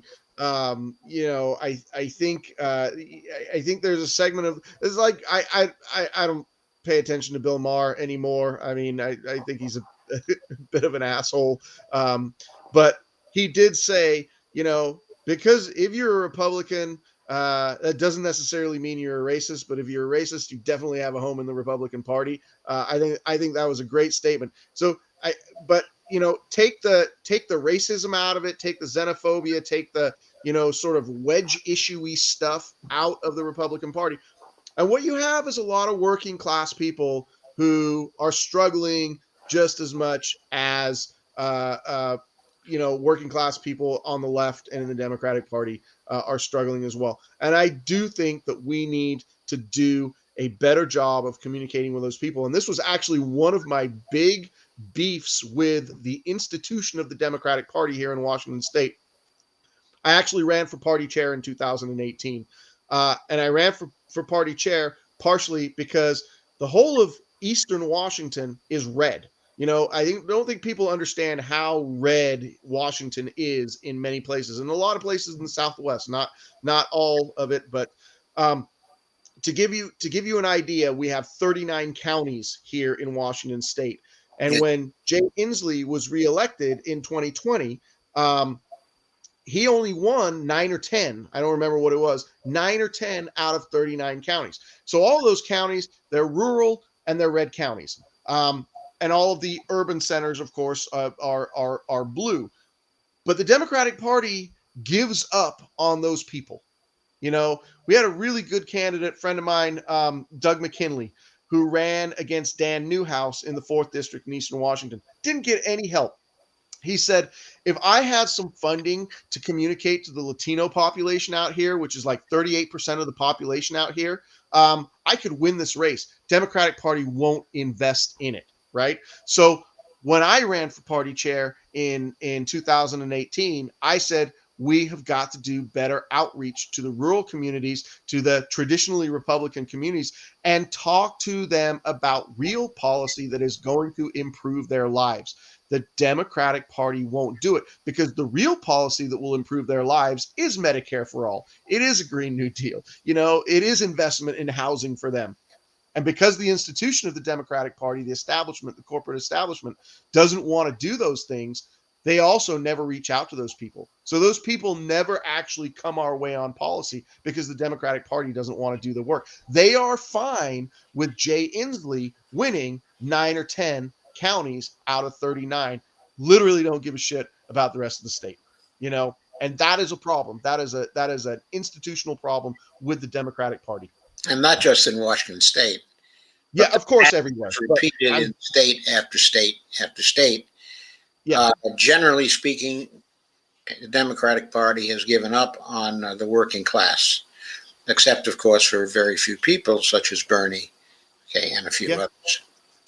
Amber Grigo says, I saw a commercial before Maria Cantwell asking for people to call her and thank her for infrastructure.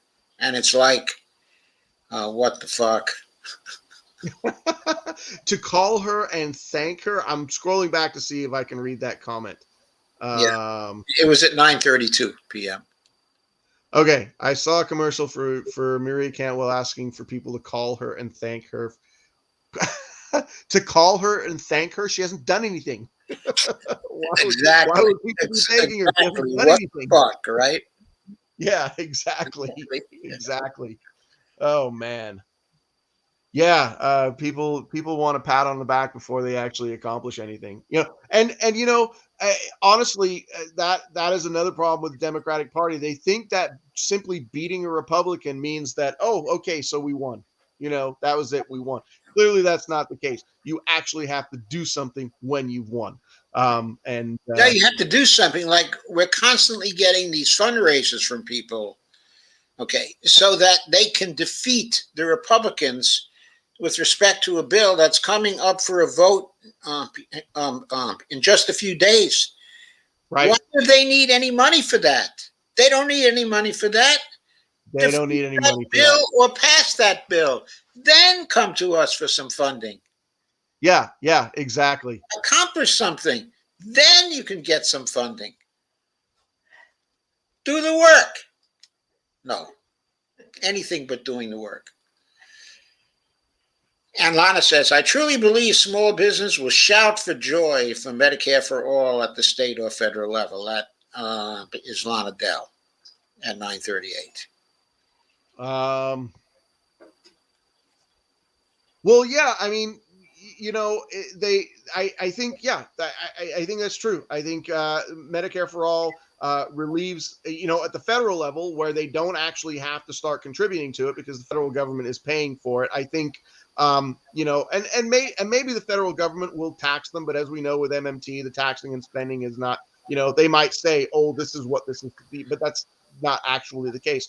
But sure, healthcare is a massive, massive burden on small businesses. And when the and here's the thing, is the Democratic Party and the Republican Party, they both claim to be champions of small businesses, and the reality is, I think somewhere around small businesses are a good 50% of business operations in this country. So it is a substantial part of the population, a part of the voting base. But neither of them actually do anything. I mean, the thing that would help them would be to take healthcare off the table. And I want to say it's the same thing with unions. And this is one of the things that drives me absolutely nuts about unions. Unions have become extremely corporatized. I often say sometimes a union boss is just a boss. They're far too married to the businesses that they are supposed to be, really challenging in order to get, better pay, better working conditions. But why would you not want to take healthcare off the table so that you can focus on salaries and working conditions? The business should want that. The unions should want that. And there are so many unions out there who won't stand up for a single payer healthcare because, and I don't want to get too cynical about this, but there is something about having healthcare as a bargaining chip for the bosses, for like the union leadership. Oh, this is something that we can use. We can stay in leadership here, and it just things that don't make sense to me. But it should be a no-brainer for unions to want single-payer healthcare. Right, it should be, but I think on their part, it's a fear of change. In other words, all their experience previously is, well, we bargain for healthcare stuff and we get some healthcare advantage, and we know how to do that. And yeah, we're uncomfortable having that actually taken away. If that were taken away by single payer healthcare, they'd have to start bargaining for better wages. And they're not used to doing that anymore. They used to do that all the time in the 30s and 40s. But all of a sudden now, they don't have any confidence in their ability to get any better wages. It's very strange, I think. It is strange. There's a lot of it that doesn't make any sense to me. So Laura says, me on Twitter from now on, quote, if Malta can do it, why can't each of the United States, unquote. Joseph Firestone. Seriously, though, organizations like Whole Washington irrefutably build the ground game for Medicare for all. I think that is irrefutable and will be fiscally sustainable. Hashtag FOAF. Fight on all fronts. Fight on all fronts. Fight on all fronts. And Laura says, that's exactly right. Let's deal a massive blow to the insurance lobby and open the damn floodgates. Laura always wants to open those floodgates. I really love that. I would like to go to a comment that Laura made here at it would be 9:55, and she says, I think being a good friend of Jason Call that I am, I'm going to ask a slightly challenging question, which I love.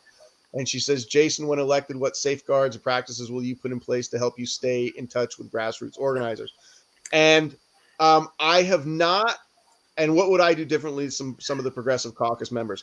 Okay, so I love to have conversations with people. I have my fingers in so many different organizations, grassroots groups. I mean, and I think that the grassroots movements really are what drive policy. Eventually we've got to elevate it up, but it always starts at the bottom. It always starts with a group of people who say we have a need and we're going to fight for that need. And I have been there in the ground game for the last 30 years. And I don't see myself. So as far as like what safeguards would I put in place, I am just going to make a commitment to continuing to be an activist. And I've said, as I've run this race in 2020 and now running it again for 2022, we need more activists in Congress and fewer politicians, right? And so I bring the activist game to Congress. I've said I'm not so much concerned about my own reelection, although I believe that if I am steadfast in doing the right thing for the progressive movement and for policy, that people are going to want to see me reelected. I mean, that's the thing.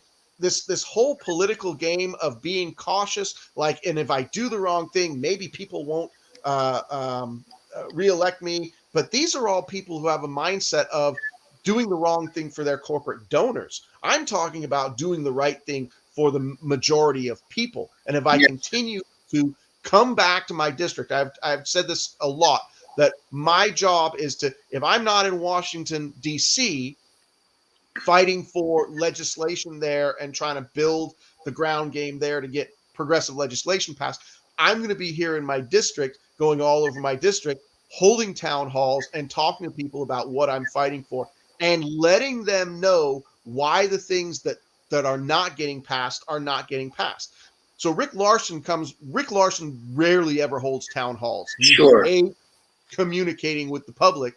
He hates to be challenged. In fact, so many times when anybody challenges him on something, he's arrogant, he's rude, he's defensive.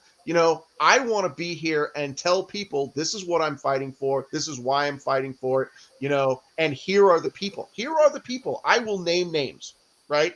These are the people who are holding up the things that are impacting your lives. And politicians don't do that anymore. I mean, they're so afraid. Oh, it's all about relationships. And if I talk dirty about this person, they're not going to work. I don't care about any of that. I want to take that democracy right back to the people and let them know, here are the problems. This is why your government is dysfunctional. I will name names.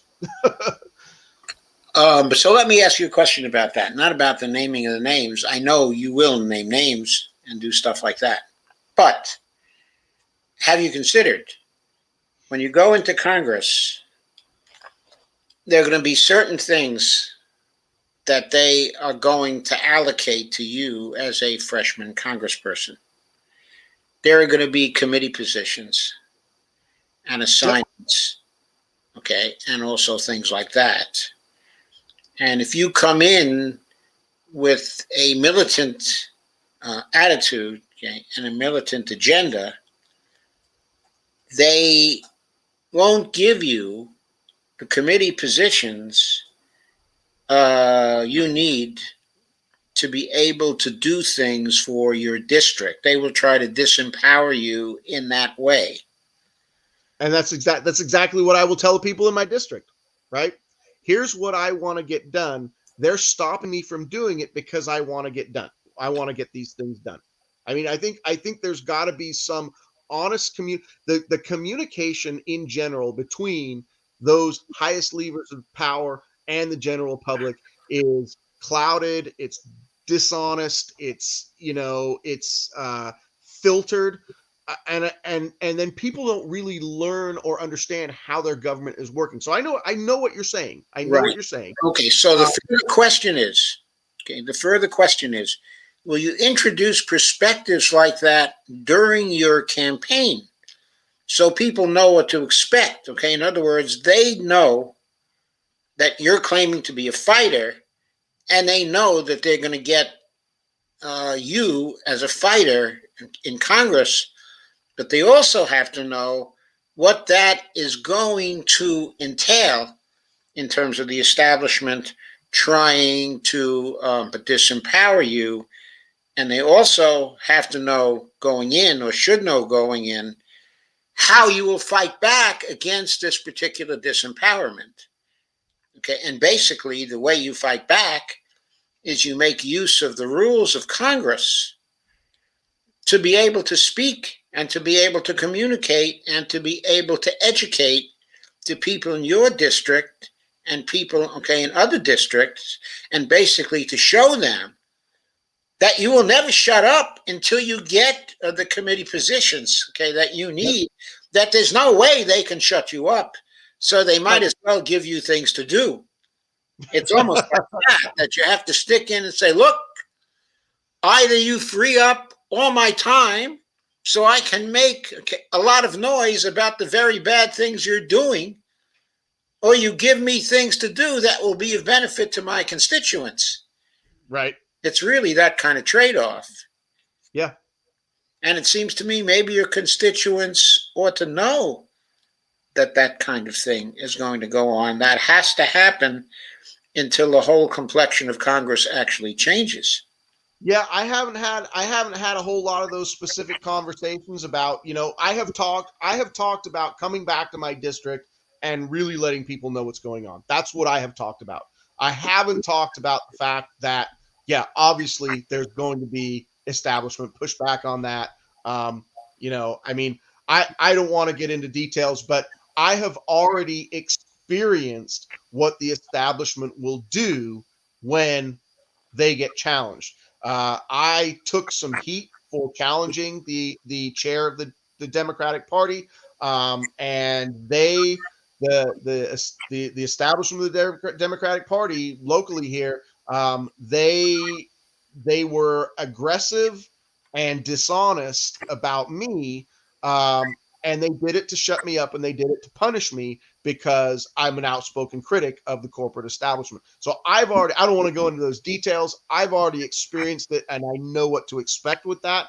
It still does not deter me from saying this is what I'm going to do, because that's what this country needs. I mean, really, when it comes down to it, we are in crisis. We are in economic crisis. We are in climate crisis.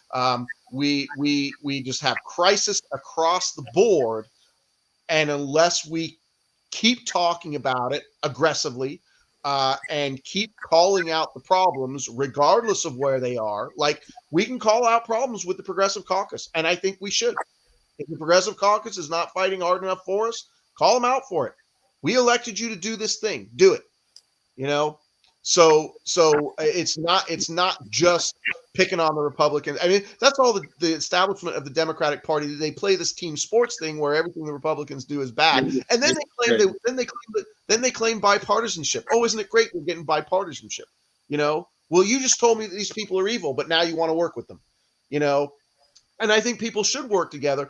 But what comes out of that bipartisanship is very often only good for corporate donors and not good for the people. Right. So we need to start calling out the corporate establishment, and we need to hold the progressives to do what they said they were going to do. Well, this is why we elected you. This is why, we rallied behind you to put you in office. And I expect the same. I expect people to, well, I'll actually say this because I know what my mindset is going into this. I don't think people are going to have to hold my feet to the fire too much. But if they do, then do it, because I'm going to be in touch with my public the whole time. I want to be criticized. I want to make sure I'm doing the right things. If I make a misstep, hold me accountable for it. And I think that's the best. That's the best thing. Yes, I think it's the best thing, and I think it's the best way for you to grow strong. You get strong by taking your strength, but from the grassroots, from those people who are supporting you. When you cut off your contact with the grassroots, that's when you get enveloped and consumed by the atmosphere in the Congress. I think that's been a problem with the squad. Yeah. They seem to have lost their contact, with at least their national grassroots. I don't know how well they're doing, in their local districts. They seem to be still doing a lot of contacts there. But in terms of the national grassroots support they had, I think they've lost a considerable amount of that. Yeah, I think they have to. I mean, I see good things. Like I'm a particular fan of Rashida Tlaib. And I see her getting mouthy, and I love it. and I see her really feeling for the people in her district, where her district is hurting, and she's obviously in Detroit, where there's horrible economic crises. And I believe she truly cares about her people and is very focused on making sure that their needs are met. So I think she's fantastic, and I see the same thing out of Cori Bush. Um, but I do tend to think that there's a lot of glitz and a lot of glamour, and we saw that with the Met Gala, and I think that that's stuff that is really to be avoided.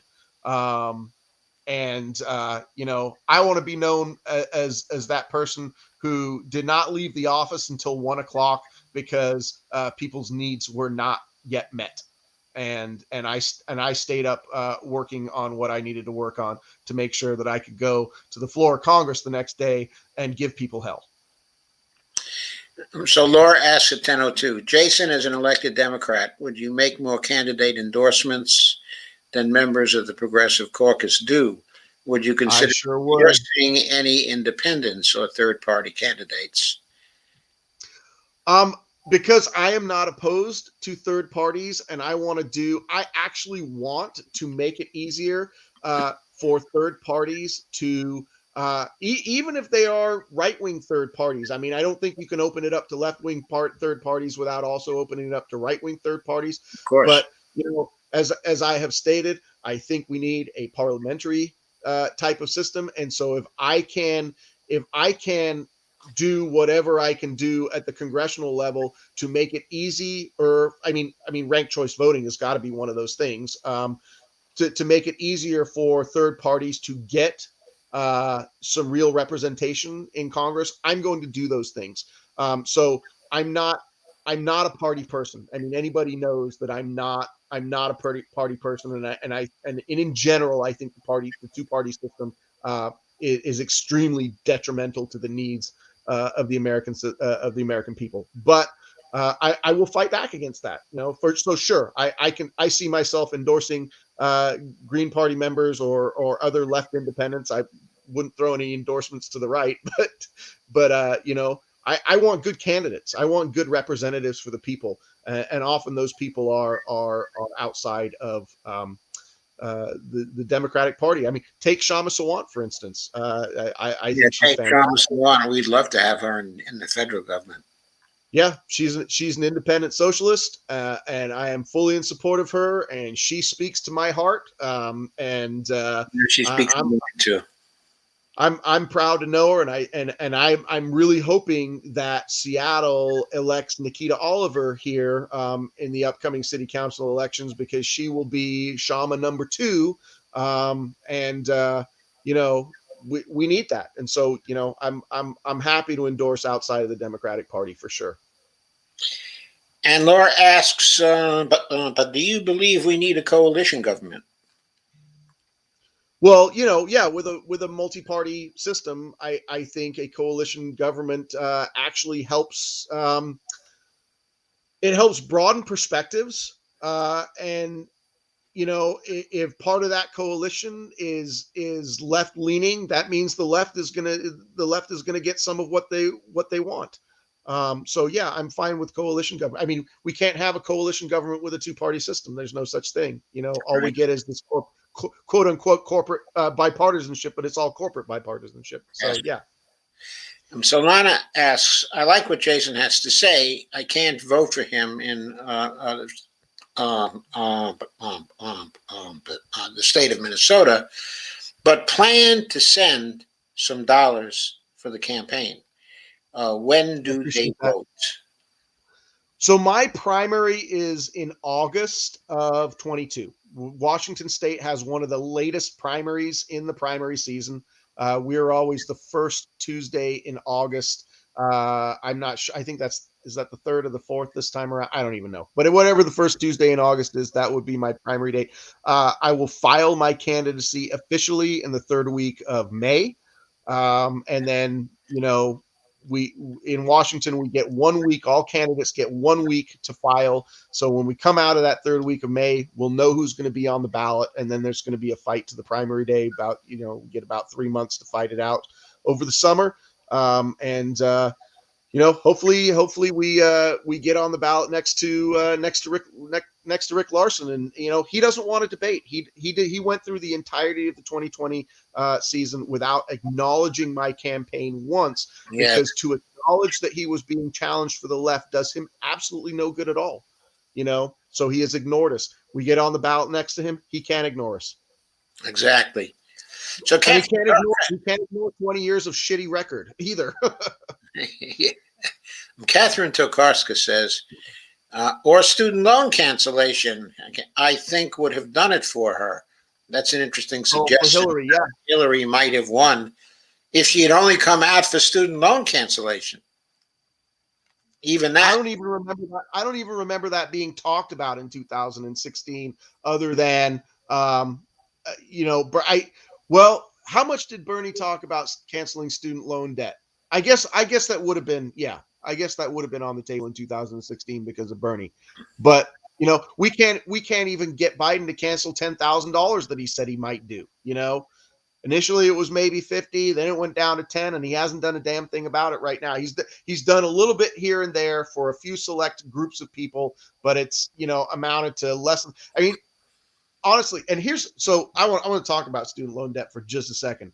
Okay. And this is one of the things that I hold over Rick Larson's head and Joe Biden, because Rick and Joe both voted for the 2005 Bankruptcy Reform Act, which took student loans off the table and it made it much harder to file for bankruptcy. And it was a gift. It was a gift to the banking industry and the credit card industry. Okay. So we had about $363 or maybe $380 billion in student loan debt in 2005 before that legislation was passed. And it had been steadily increasing over the previous 5 or 10 years at about, I want to say, around 13% a year. It increased. It jumped 23% when that bill passed. So sure. you went from 360. I wish I had the numbers. I had it all on a chart right here, but it jumped about 23% and has continued to increase, because people who are in dire straits with that can no longer. But that very first year, it just boom, it skyrocketed. Now we're at 1.7 trillion, and the hampering of people's personal economy and on the economy in general. I mean, it's a huge impact. So why not? And it's all, for the most part, it's all interest, right? It's all people are just paying, interest. It's parasitic interest industry. We could take that off the table, right? Those are people, the money that is bound up in that is just going into shareholder profits for people who are invested in these loan companies, right? They're not. That's not money that's being earned. That's money that's being stolen from the American people. Absolutely. Right? And going to the investors. And people don't recognize that only 15% of this country is at all considered the investor class, right? Yeah. So you're taking money from people. And so one of the things that I saw as a high school teacher was, and I, in my mind, because I'm very cynical, I want to say it happened right around when that bill passed, but it didn't used to be this way. They started pushing 100% college attendance, right? That is our mission statement. We got to get all of our kids to college. We got to get all of our kids to college. Well, college, I think college should be accessible to everybody, but not everybody is a college student. And they weren't pushing vocational school. They were like, we want our students, like it was a thing for high schools. We have this many people going to 4-year institutions, and like some kind of pissing contest about getting your kids into college. Well, what we find is, because high schools weren't preparing those kids really for a college experience, you'd have people go in for 1 year, for 2 year, and fail out, right? Well, when they fail out, they've still got tens of thousands of dollars of debt, and they don't even have a degree to show for it, right? So like I said, my cynical mind said there was, and it may not be a direct, somebody said, oh, here's a policy that we're going to write. but people really took advantage of the fact that students could no longer file for bankruptcy on that debt. And I know that the banking industry was like, all right, let's find a way to get these kids to college because that is free money for us. Yep, absolutely. That was really a swindle. It was. $1.8 trillion or so now, and they just get those rents every month because that debt What it is out there. It's all about the freaking rents. So Lana asks if you know John Roberts Brakey. No, I saw that comment and I don't. Okay. He works to show how the voting machines are easily rigged. Oh yeah, I mean, I have seen tons of stuff about how electronic voting machines can be manipulated. I mean, I've got books on it, but I haven't heard of that particular person. But I'll look him up. Okay. Shane Coughlin says, "Hey Joe, hey Jason." Shane Coughlin is from KRTD Media. He's the president of KRTD Media. Hi, Shane. That tends to support our work in various ways. And Jeff Denton says, an independent would have to be absolutely stupid to spend 40 years in politics and not know that both parties would gang up on him if he ran for president, just like happened to Ross Perot. The political revolution is about but people who are progressive running for office and people seeing them run and seeing what happens to them and hopefully getting people through in down ballot races. Unfortunately, we need more than the down ballot races. We need people in Congress right now to change things because that clock is ticking and it is inexorable. We need something done about the climate. 30 years ago, we needed something done about the climate. And these people just prefer to, they seem to be a death cult. They seem to be interested in preparing us all for death. Yep. It is, it's it's unfortunate. It's really unfortunate. We could have done something about it. And again, talk about the things that I'm going to hit Larson on and have been hitting Larson on. The fact that he takes money from the fossil fuel industry who actively suppress climate science. It's interesting that we can look at the tobacco companies and go, oh, tobacco companies lied to us, and then we got the inside scoop, and we got the information that they knew they were lying, and fines this and that and the other, and then we label their products. These products will kill you, and people still smoke, but okay, as long as I guess it's a personal choice. But with climate, we have the exact same thing going on that the fossil fuel scientists knew. I mean, the fossil fuel companies know exactly what's going on with climate, and they suppress that science. How is that not, since the 1960s? Yeah.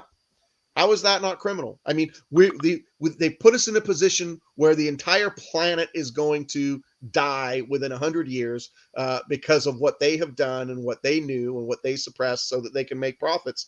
I think I think they lose any right to have any more. That just in corporate terms, execute them. They're done. That's it. That's how grievous the harm that has been done by these industries and by the politicians who are taking money from them. Yes, and I'm not saying execute the politicians. I'm not saying that. Just in corporate terms. Just in corporate terms. Interpreting that.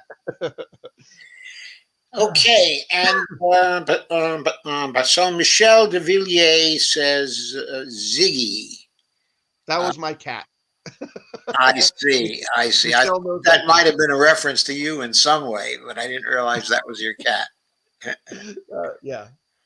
Okay, Kay says they need to do the coin now. Lana says, my name origin, look up for call, Old Norse, kala to Old English, Cialien, quote, summon loudly, unquote, big mouth indeed, laugh out loud.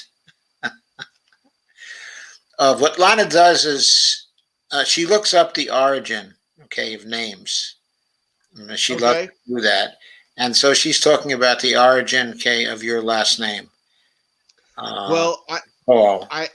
I'm gonna disappoint her because my name is actually a shortening of McCall. I am Scottish ancestry, and the McCalls. I actually have traced my clan roots back to the mid 1700s, where my clan were indentured servants to the Campbell clan in the Argyll region, and the McCalls actually came over to America in the mid 1800s. They were escaping justice in Scotland because they were cattle rustlers. So they came over to the United States, and they changed they dropped the Mac and just became Call. And so there's nothing. There's nothing there's nothing Norse about it. Oh, but she's probably going back a very, very long way. She says the Old Norse, and then to Old English. Okay, yeah, could be, yeah. Yeah, she must be going back what 1,000 years, 1,500 years. Like Yeah, a long time. I like the big mouth though. Yeah. It is true. And Catherine Tokarska, who travels around a lot. Okay, she's an accounting professional who drives a trailer around, I guess has accounts in many areas of the United States. She says, I've not seen as many Trump flags than when I was in a northern Washington, I'm up in northern Washington a couple of months ago at Lumberland. So fewer Trump flags in Lumberland. Any theories about why that might be true? Well, I'll just say, the urban centers hugging the coastline of the Puget Sound where I am. I'm actually in a very red town, my town of Marysville. I actually ran for city council in 2017. Didn't win, but it's a 7-seat council, and they're all Republicans. They're all just real estate interests mostly, and my town is, in fact, Snohomish County and Pierce County, where Laura Fielding lives, though they're among the 2 fastest growing counties in the entire country. Our property values went up like 17% in the last year. It's absolutely nuts. But 15 years ago, where I lived, there was 10,000 people here, and we're pushing 70,000 right now. So the real estate interest love it. Oh yeah, there's so much expansion here. They're knocking trees down and putting up, housing developments just like crazy. So, but they're all in control of our, at least in my local town, they're totally in control of the city council here.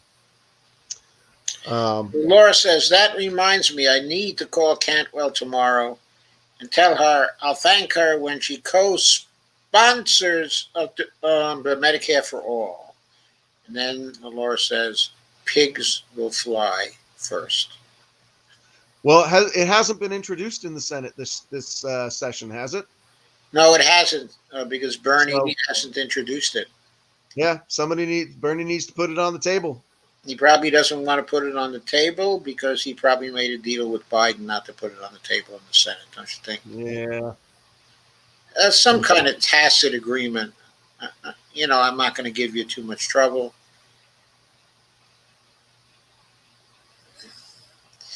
Anyway, Jeff Denton says, not to mention Jason forms teams to fly across the country and help other congressional candidates in their grassroots organizing. Is that true? Do you form teams to fly across the country? Well, I did that when I did not make it past the primary in 2020. I was not done because there were still some people who could have been elected, and so I took a team of people to Delaware. Um, I took a team of people to Delaware to try and help Jess Skarain, who was running against Chris Coons, who I is you remember her. probably know, he's one of those handful of very conservative. Coons was the guy who actually took over for Biden when Biden went to be VP for Obama. So very corporate conservative. Delaware is a blue state, and Jess Skarain was running against Coons, and so I took a team out there for a week and we canvassed all over Wilmington. Um, and then in October, and she didn't make it. She didn't make it through the primary. In fact, she got crushed. I think it was like she got maybe like 22% of the vote overall. Um, Actually, and 22% overall is not bad well, considering the context. yeah, I mean, it was a Trump year, right? The big year was, well, we can't afford to lose a seat to Trump. I think people Yeah, were very yeah. focused on that.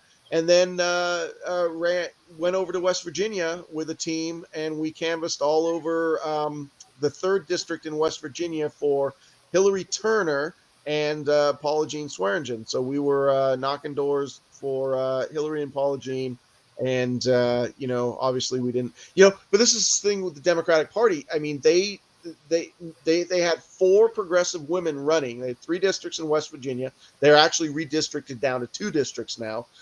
They had three progressive women running in for the House, and Paula Jean running for the Senate, and they were getting zero help from the West Virginia Democratic Party, like the state Democratic Party. They were getting some local party help, like we went down to Mercer County, and the chair of the Mercer County Democrats was really thankful that we were there, and they were working hard for them to try and get them elected, but they literally, the county party chair was like, state Democrats aren't doing anything for us.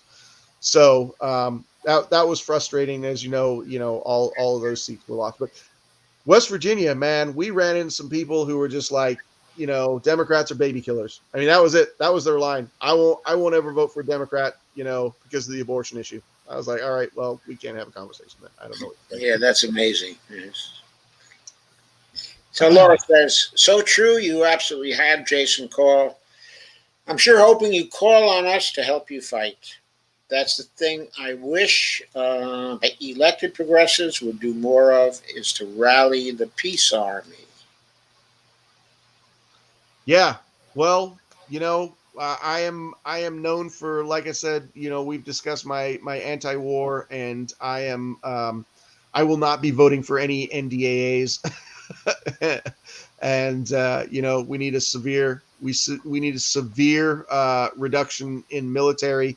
And this going back to Rick Larson, who I'm challenging. He actually, the $25 billion that got added on to the initial Biden budget, military budget. Yes.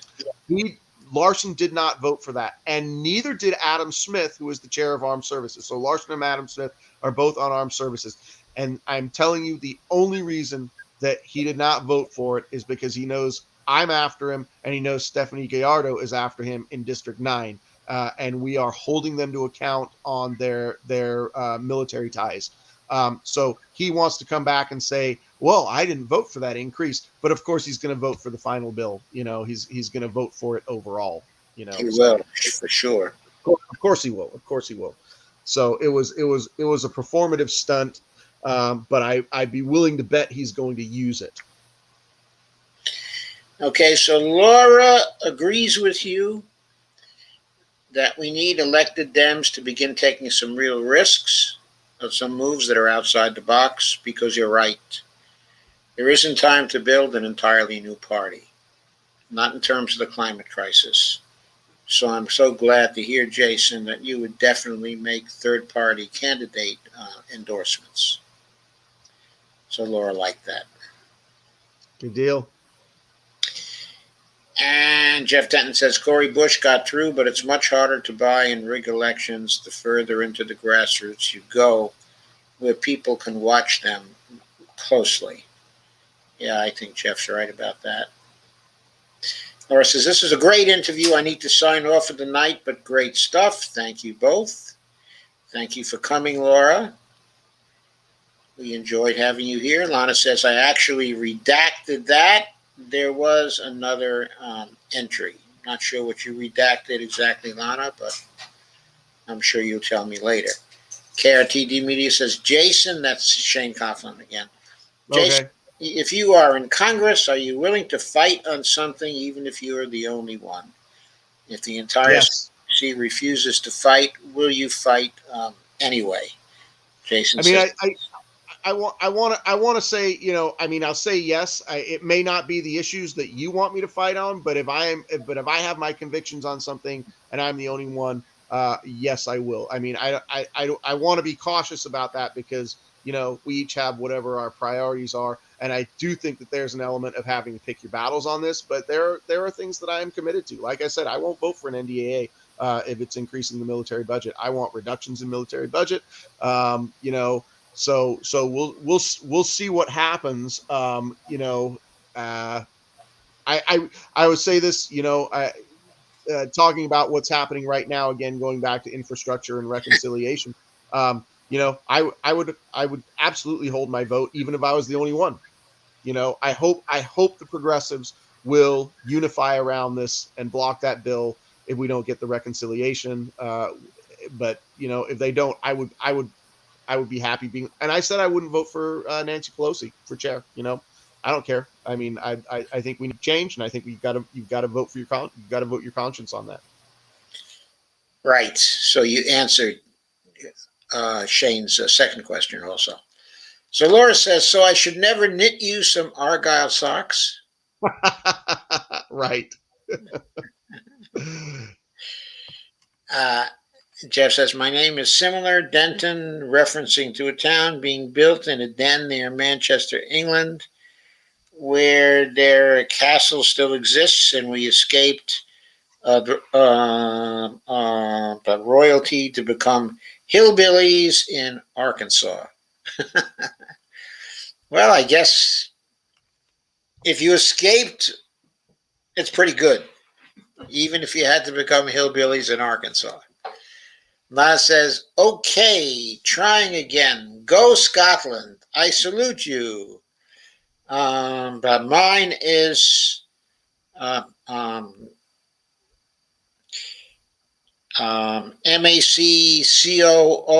Maccoon, Scottish prisoner of war sent to a penal colony of Massachusetts circa 1650. Grandson married a Mayflower granddaughter, and here we are. I can actually trace some of my ancestry back to the Mayflower. Also, there were 3 sisters on one of those ships called Mitchell, and one of them was my ancestor way back. So I'd have to go look. My dad did a bunch of research on it, and so I'd have to go look it up. But yeah, I go back to the Mayflower as well. But my mom was British. In fact, Jeff Denton had mentioned Manchester. My mother was actually born in Manchester. So, Right. Yep. Interesting. And Shane says, Democratic Party is extremely corrupt. We need a fight on all front strategy for electoral politics as well, which includes by running progressives, but also third-party politics, direct action, etc. And Lana says, hi, Shane. And Lana asks, are you still here, Steve? That's Steve Gonzo. Shane says, hey, Lana. And Lana says, hillbillies in Arkansas is okay, too. And Shane says, Jason, you said you're willing to make third-party endorsements. How would you decide if you wanted to do one? What is the basis for one? Aren't you worried that the DNC won't care for that? Well, the DNC is not going to like me for a lot of things. Okay, so I'm not in consideration for whatever the DNC wants. But in fact, when I get texts from the DNC because they want to fundraise, they don't know who I am, but I always reply to them. I say, no, I would never vote for I would never give money to DNC. I would never give money to the DCCC. And and they're like, well, we hope you change your mind in the future. And I just text back, nope, not giving you any money. But I think, you got to be a good candidate, right? You got to be right on policy, and you got to have some backing. I mean, I think there's sort of a base level of, is this the right person for the job? But if it's the right person for the job and they're better than the incumbent, then I think, that should be endorsement worthy.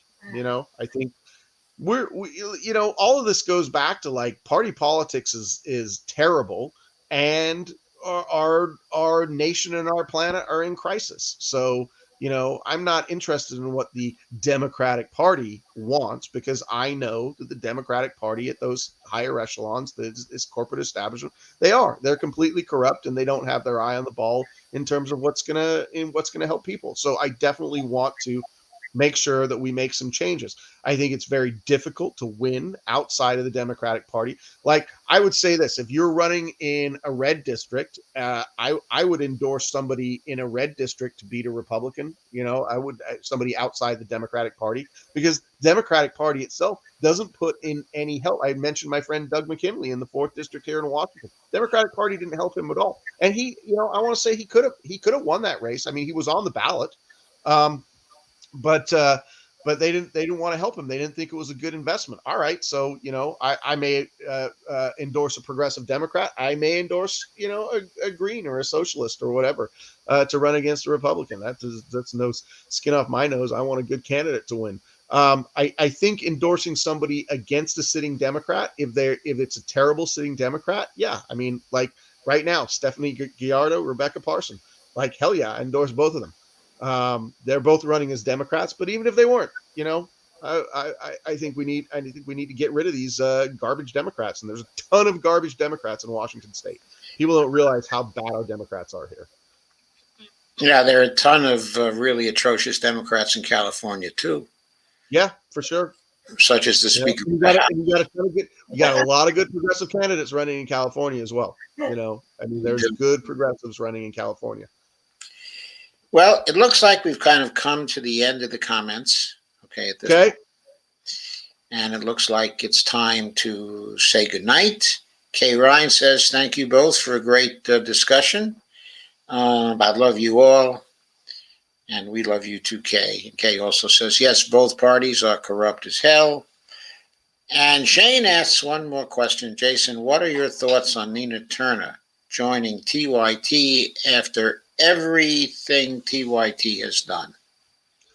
Well, I mean, I think Nina Turner's great. I think she's a great voice for the people. I honestly hope she runs again against terrible Democrat Shontel Brown. I was out in Cleveland. I was in Cleveland for 10 days, right up through Election Day. The ton of dark money, ton of negative. I mean, that's the thing is, like, Nina could have. She was 3,000 votes short of winning that race, and I think Democratic Party in that area just they did her wrong. I think the race could have been won. There's some things on the campaign that I think could have been done better to win that race. But I'm behind Nina Turner. In fact, I'll just say, like, I've got my Nina Turner shirt right here. It just happened to be sitting next to me. I'm not going to say a thing untoward about Nina Turner. She's got her own considerations, so I don't want to, and I think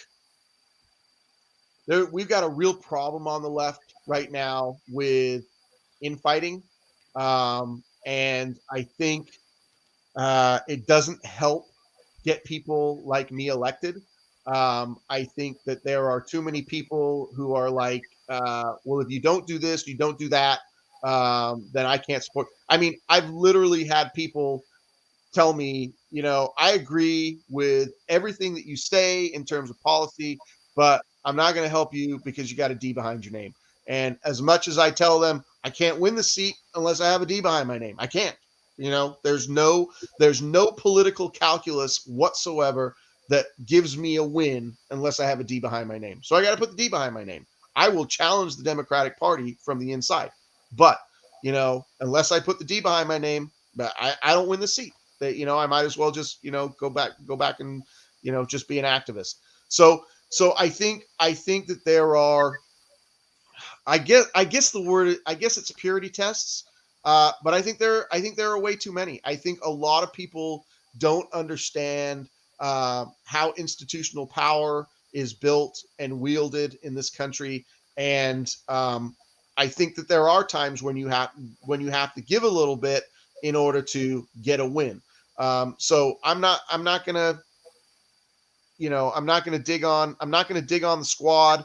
I'm not gonna dig on Nina Turner. I don't think it's helpful to the overall movement. I think it's okay to say, progressives, if you don't hold up this bill, you're not doing what we sent you there to do. But I also can come back and say, um, I'm still behind Corey and Rashida and Ilhan, because right now I think that they are our best shot in Congress. Unless you're just abandoning the electoral system completely, which I know some leftists want to do. This is our system, right? And so sometimes there's a little bit of massaging that has to go on. I think it's okay to call people out. I don't think it's okay to say, I'm just completely done with this person. So because there are, like I said, there are plenty of people who are gonna say the same thing about me simply because I'm running as a D. That's I don't think it's good for moving the ball forwards, and I want to move the ball forwards. So just before we say goodnight, I want to note that for some reason tonight, I'd forgotten to put on my red beret.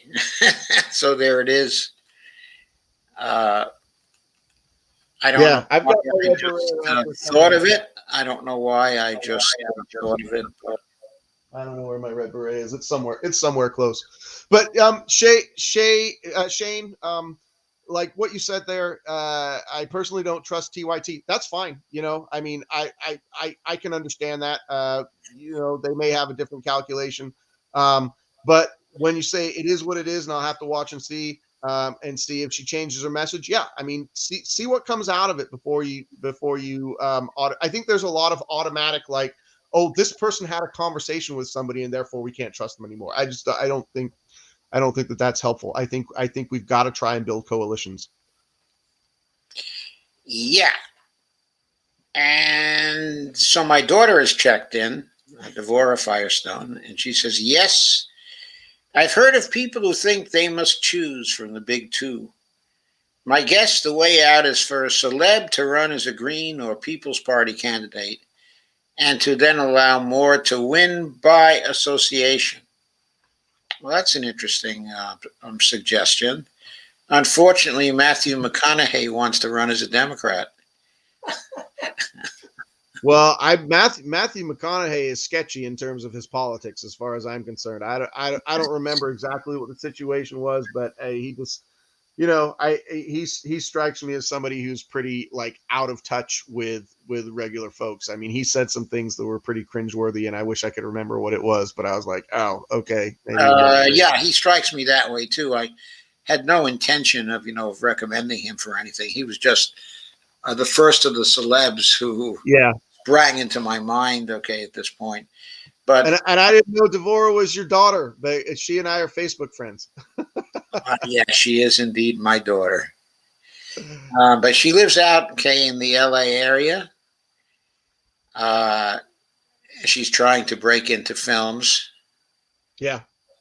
And that's why she's there. But she just took just a really fantastic photo. But let me see if I can easily grab a hold of it. If I can, okay, I will open it up. All right. Let me see if I can get it.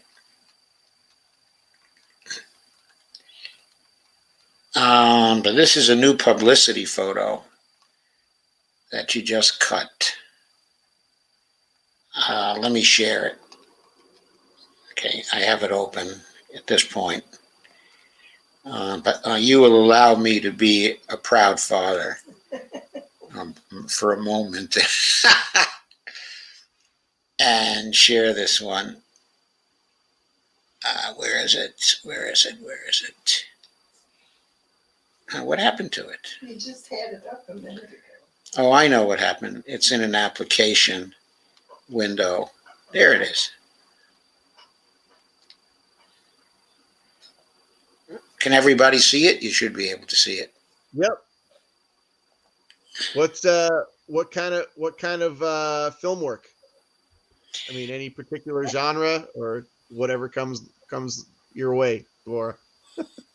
Okay, I think at this point, she's trying to break in. Okay. Good shot. It's a good shot, isn't it? Yeah. Yeah.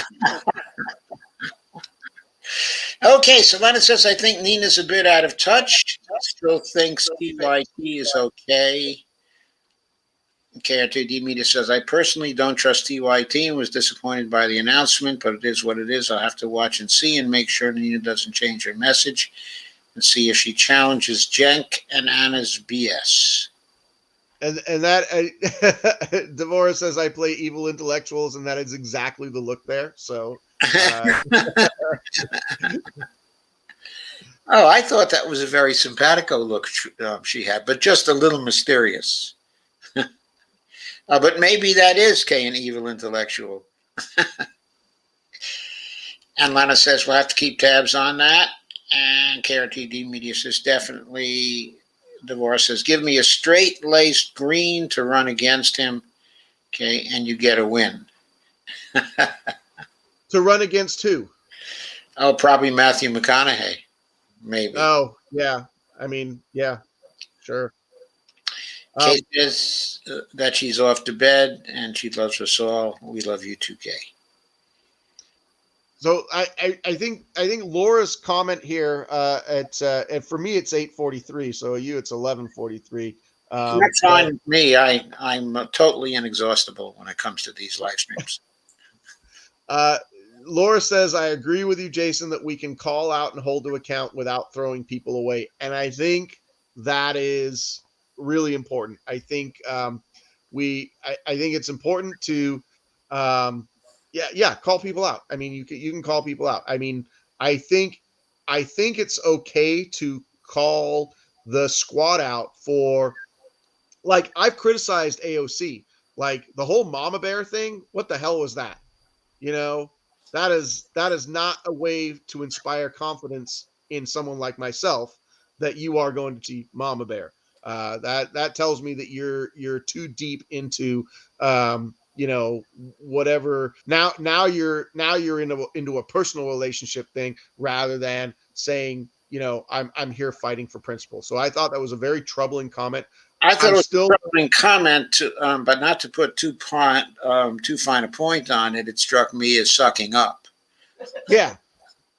No, it's true. But when she gets in front of CEOs and she grills CEOs on their shitty corporate behavior, I haven't seen many people go after them the way she does. And so, like, there's a balance there. All right. So I think we can call out the bad stuff and still identify the good stuff and say, like, in the entirety of Congress, when we talk about 435 members of Congress, 230 odd Democrats in there, and then to say, when you get right down to it, progressives have 10 or 15 allies, and she's one of them. And I think she absolutely is, and she still is an ally, no question about it. And so I think it's not helpful to like Laura says, throw them away, because what I still think that on balance they're fighting pretty hard for us. You're right, and Laura was certainly right when it came to Cori Bush, but showing up for us, for the Medicare for All March. And Laura said she was proud to give her a beret that day. She stood and answered the tough questions. We need more of this. And when we get it, due credit should be given. Yep. Yep. I agree too. And listen, I will say this, if I'm elected, when I'm elected, there are going to be people who are going to be disappointed with me. I'm going to go into this saying I'm going to fight as hard as I can every single day for the policy, but there are still going to be people who disagree with a position that I took. I hope that like I say, on balance, people will recognize that I'm still an ally. And this is all just hypothetical in the future. Who knows what it might be. But I know my own mind, and if I make a calculation, I hope I can explain to people that, what, in this instance right here, this is why I did this, and I don't know what it's going to be. Politics is, it's garbage. We got to scrape and fight for every little bit that we get out there. So that's, I don't trash the squad. I know people have issues with them, but I don't trash the squad. I don't trash them either. I was very disappointed by them, though, in relation to the force to vote. Not because they didn't force the vote for Medicare for all, the floor vote, but specifically that they did not try to replace Nancy Pelosi on January 3rd. They had votes to replace her, on January 3rd, and they failed to take, the opportunity. All they needed to get her out was 6 of them. Is that all it was? Well, maybe that I had 6. Yeah, that's all it was. I did the arithmetic on it. I have a graphic, that I can show you on it. All I needed was 6. Like 10. No, they didn't even need the 10. So I'll say this, and if here's the thing, not only do you have to block Nancy Pelosi from getting elected, you also have to run a candidate that can get elected. So who's the candidate that can get elected, right? Okay, I think that's the mistake, that you don't try to run a candidate. If you continue to block Nancy Pelosi round after round until she gets the 4th, 5th, or 6th round, I hear you. She's going to get out. At that point, a number of other candidates are going to emerge. That's the point when you negotiate. Because it's easier to negotiate with someone who is not in there yet than someone who's been there for years and years and years and has a sense of entitlement and is arrogant and is, frankly, very dictatorial. In other words, no, you're right. That kind of struggle, it would have been very easy for someone like Jan Schakowsky to emerge, or Debbie Dingell to emerge, or a Rosa DeLauro. In Debbie Dingell's case, she's the only member of Congress who's a member of the Progressive Caucus and is also a member of the Problem Solvers Caucus. Problem solvers are terrible. I know.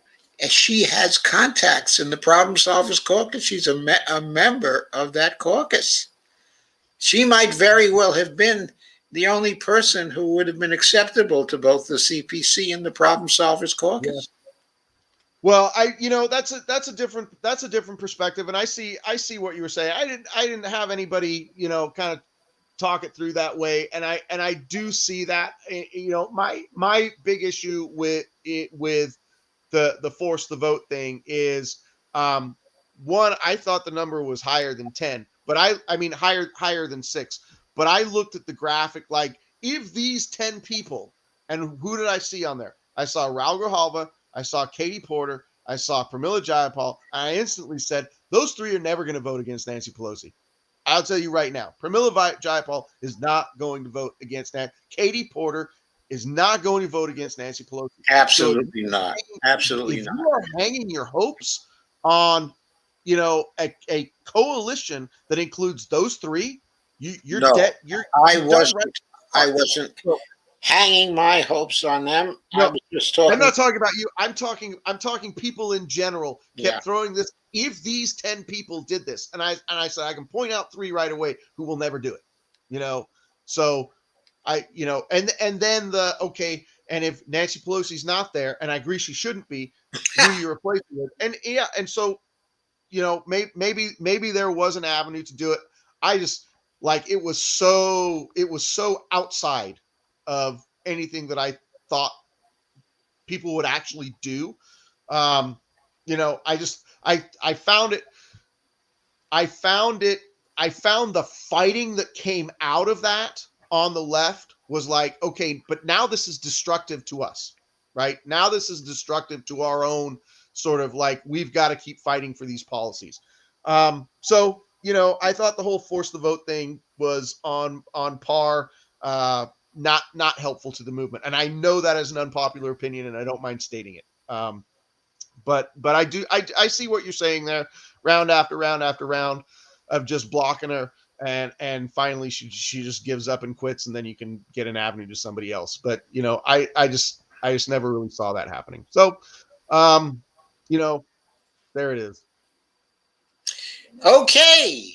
So Shane says, if you get in there and Jayapal tells you we have a 30-year plan and we can't fight now, what would your response be? We don't have 30 years. We don't have 30 years. Right. We don't even have 10 years. I mean, that's the thing is we gotta make some stuff happen right now, because we don't even have 10 years, let alone 30 years. So I would really hope that Pramila Jayapal would not make a statement like that. Okay. Are you talking about Hakeem Jeffries? I think they're grooming Hakeem Jeffries to be the next speaker. Is that right?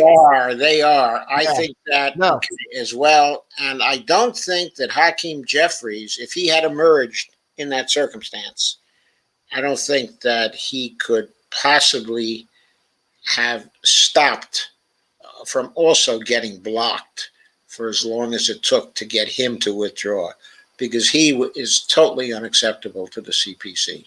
Yeah, no, Hakeem Jeffries was terrible. He didn't have so the question from Shane about Pelosi, she said she's not running again. She's not going to run for speaker in the next Congress. I mean, she could be just talking her out of her ass, but she could be talking out of her ass.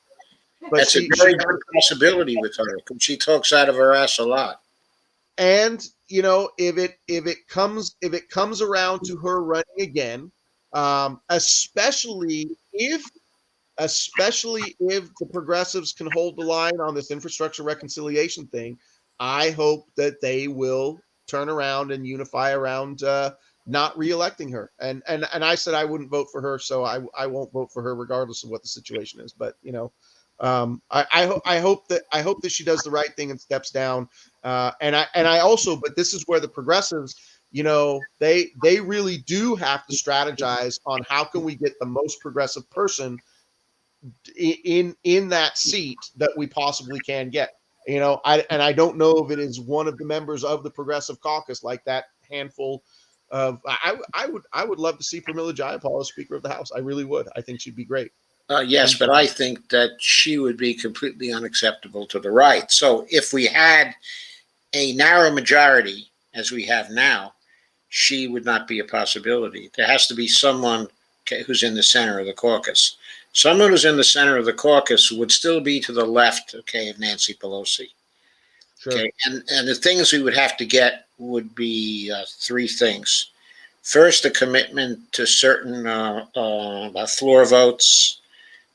Second, a key rules change, which, for example, could allow, let's say, a floor vote in a certain number of days if you have 20 co-sponsors for something like that. The figure might not be 20, it might be 30, but the point is, if you got 115 co-sponsors for something, that should automatically get absolutely. You a floor vote. And then, of course, there are committee assignments. They should have been able to negotiate really decent committee assignments for themselves with so many people in the CPC. Yeah. And, I mean, it was ridiculous when Kathleen Rice, when she was appointed to the Energy and Commerce Committee, that was ridiculous. That was ridiculous. Absolutely. So Lana says about Debbie Dingle and M4A. No, I have not heard her talk about it. So if she's a good champion for Medicare for All. Oh, so you don't know who Debbie Dingle is? No, I mean, I know who she is. I know the name. But no, I didn't know she was a huge champion for Medicare for All. So, Okay. my bad on that. Okay, here's who she is. Okay. Her father-in-law was one of the original people supporting national health insurance in like 1947. He was for a national health service. Her husband was one of the longest serving congressmen ever. Yep. He got into Congress like in 1956 or 58, and he retired when he was ill in 2016. All that time, he was a champion before Medicare for All. Before there was Medicare, he was for Medicare for All. He championed it every day, and every single day since she married him, in 1980. And when he died, she replaced him in Congress. Yep, I knew that. And she co-sponsored Medicare for All, at that time.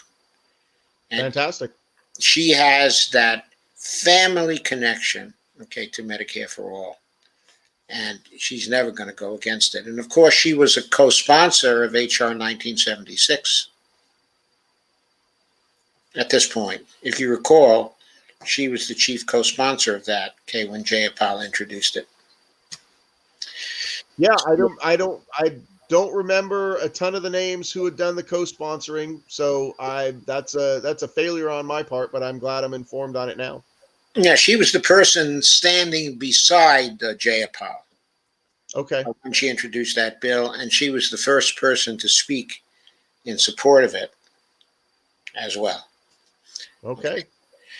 Anyway, I think it's time to say goodnight, folks. All right. Let 3 hours done. Yeah. It's been a pleasure. Thank you, Jason. This was a wonderful conversation. Thank you. Appreciate it very much. Enjoyed it, and I got a number of follow-up things to do for you. Good deal. And everybody in the chat, thank you. Sure.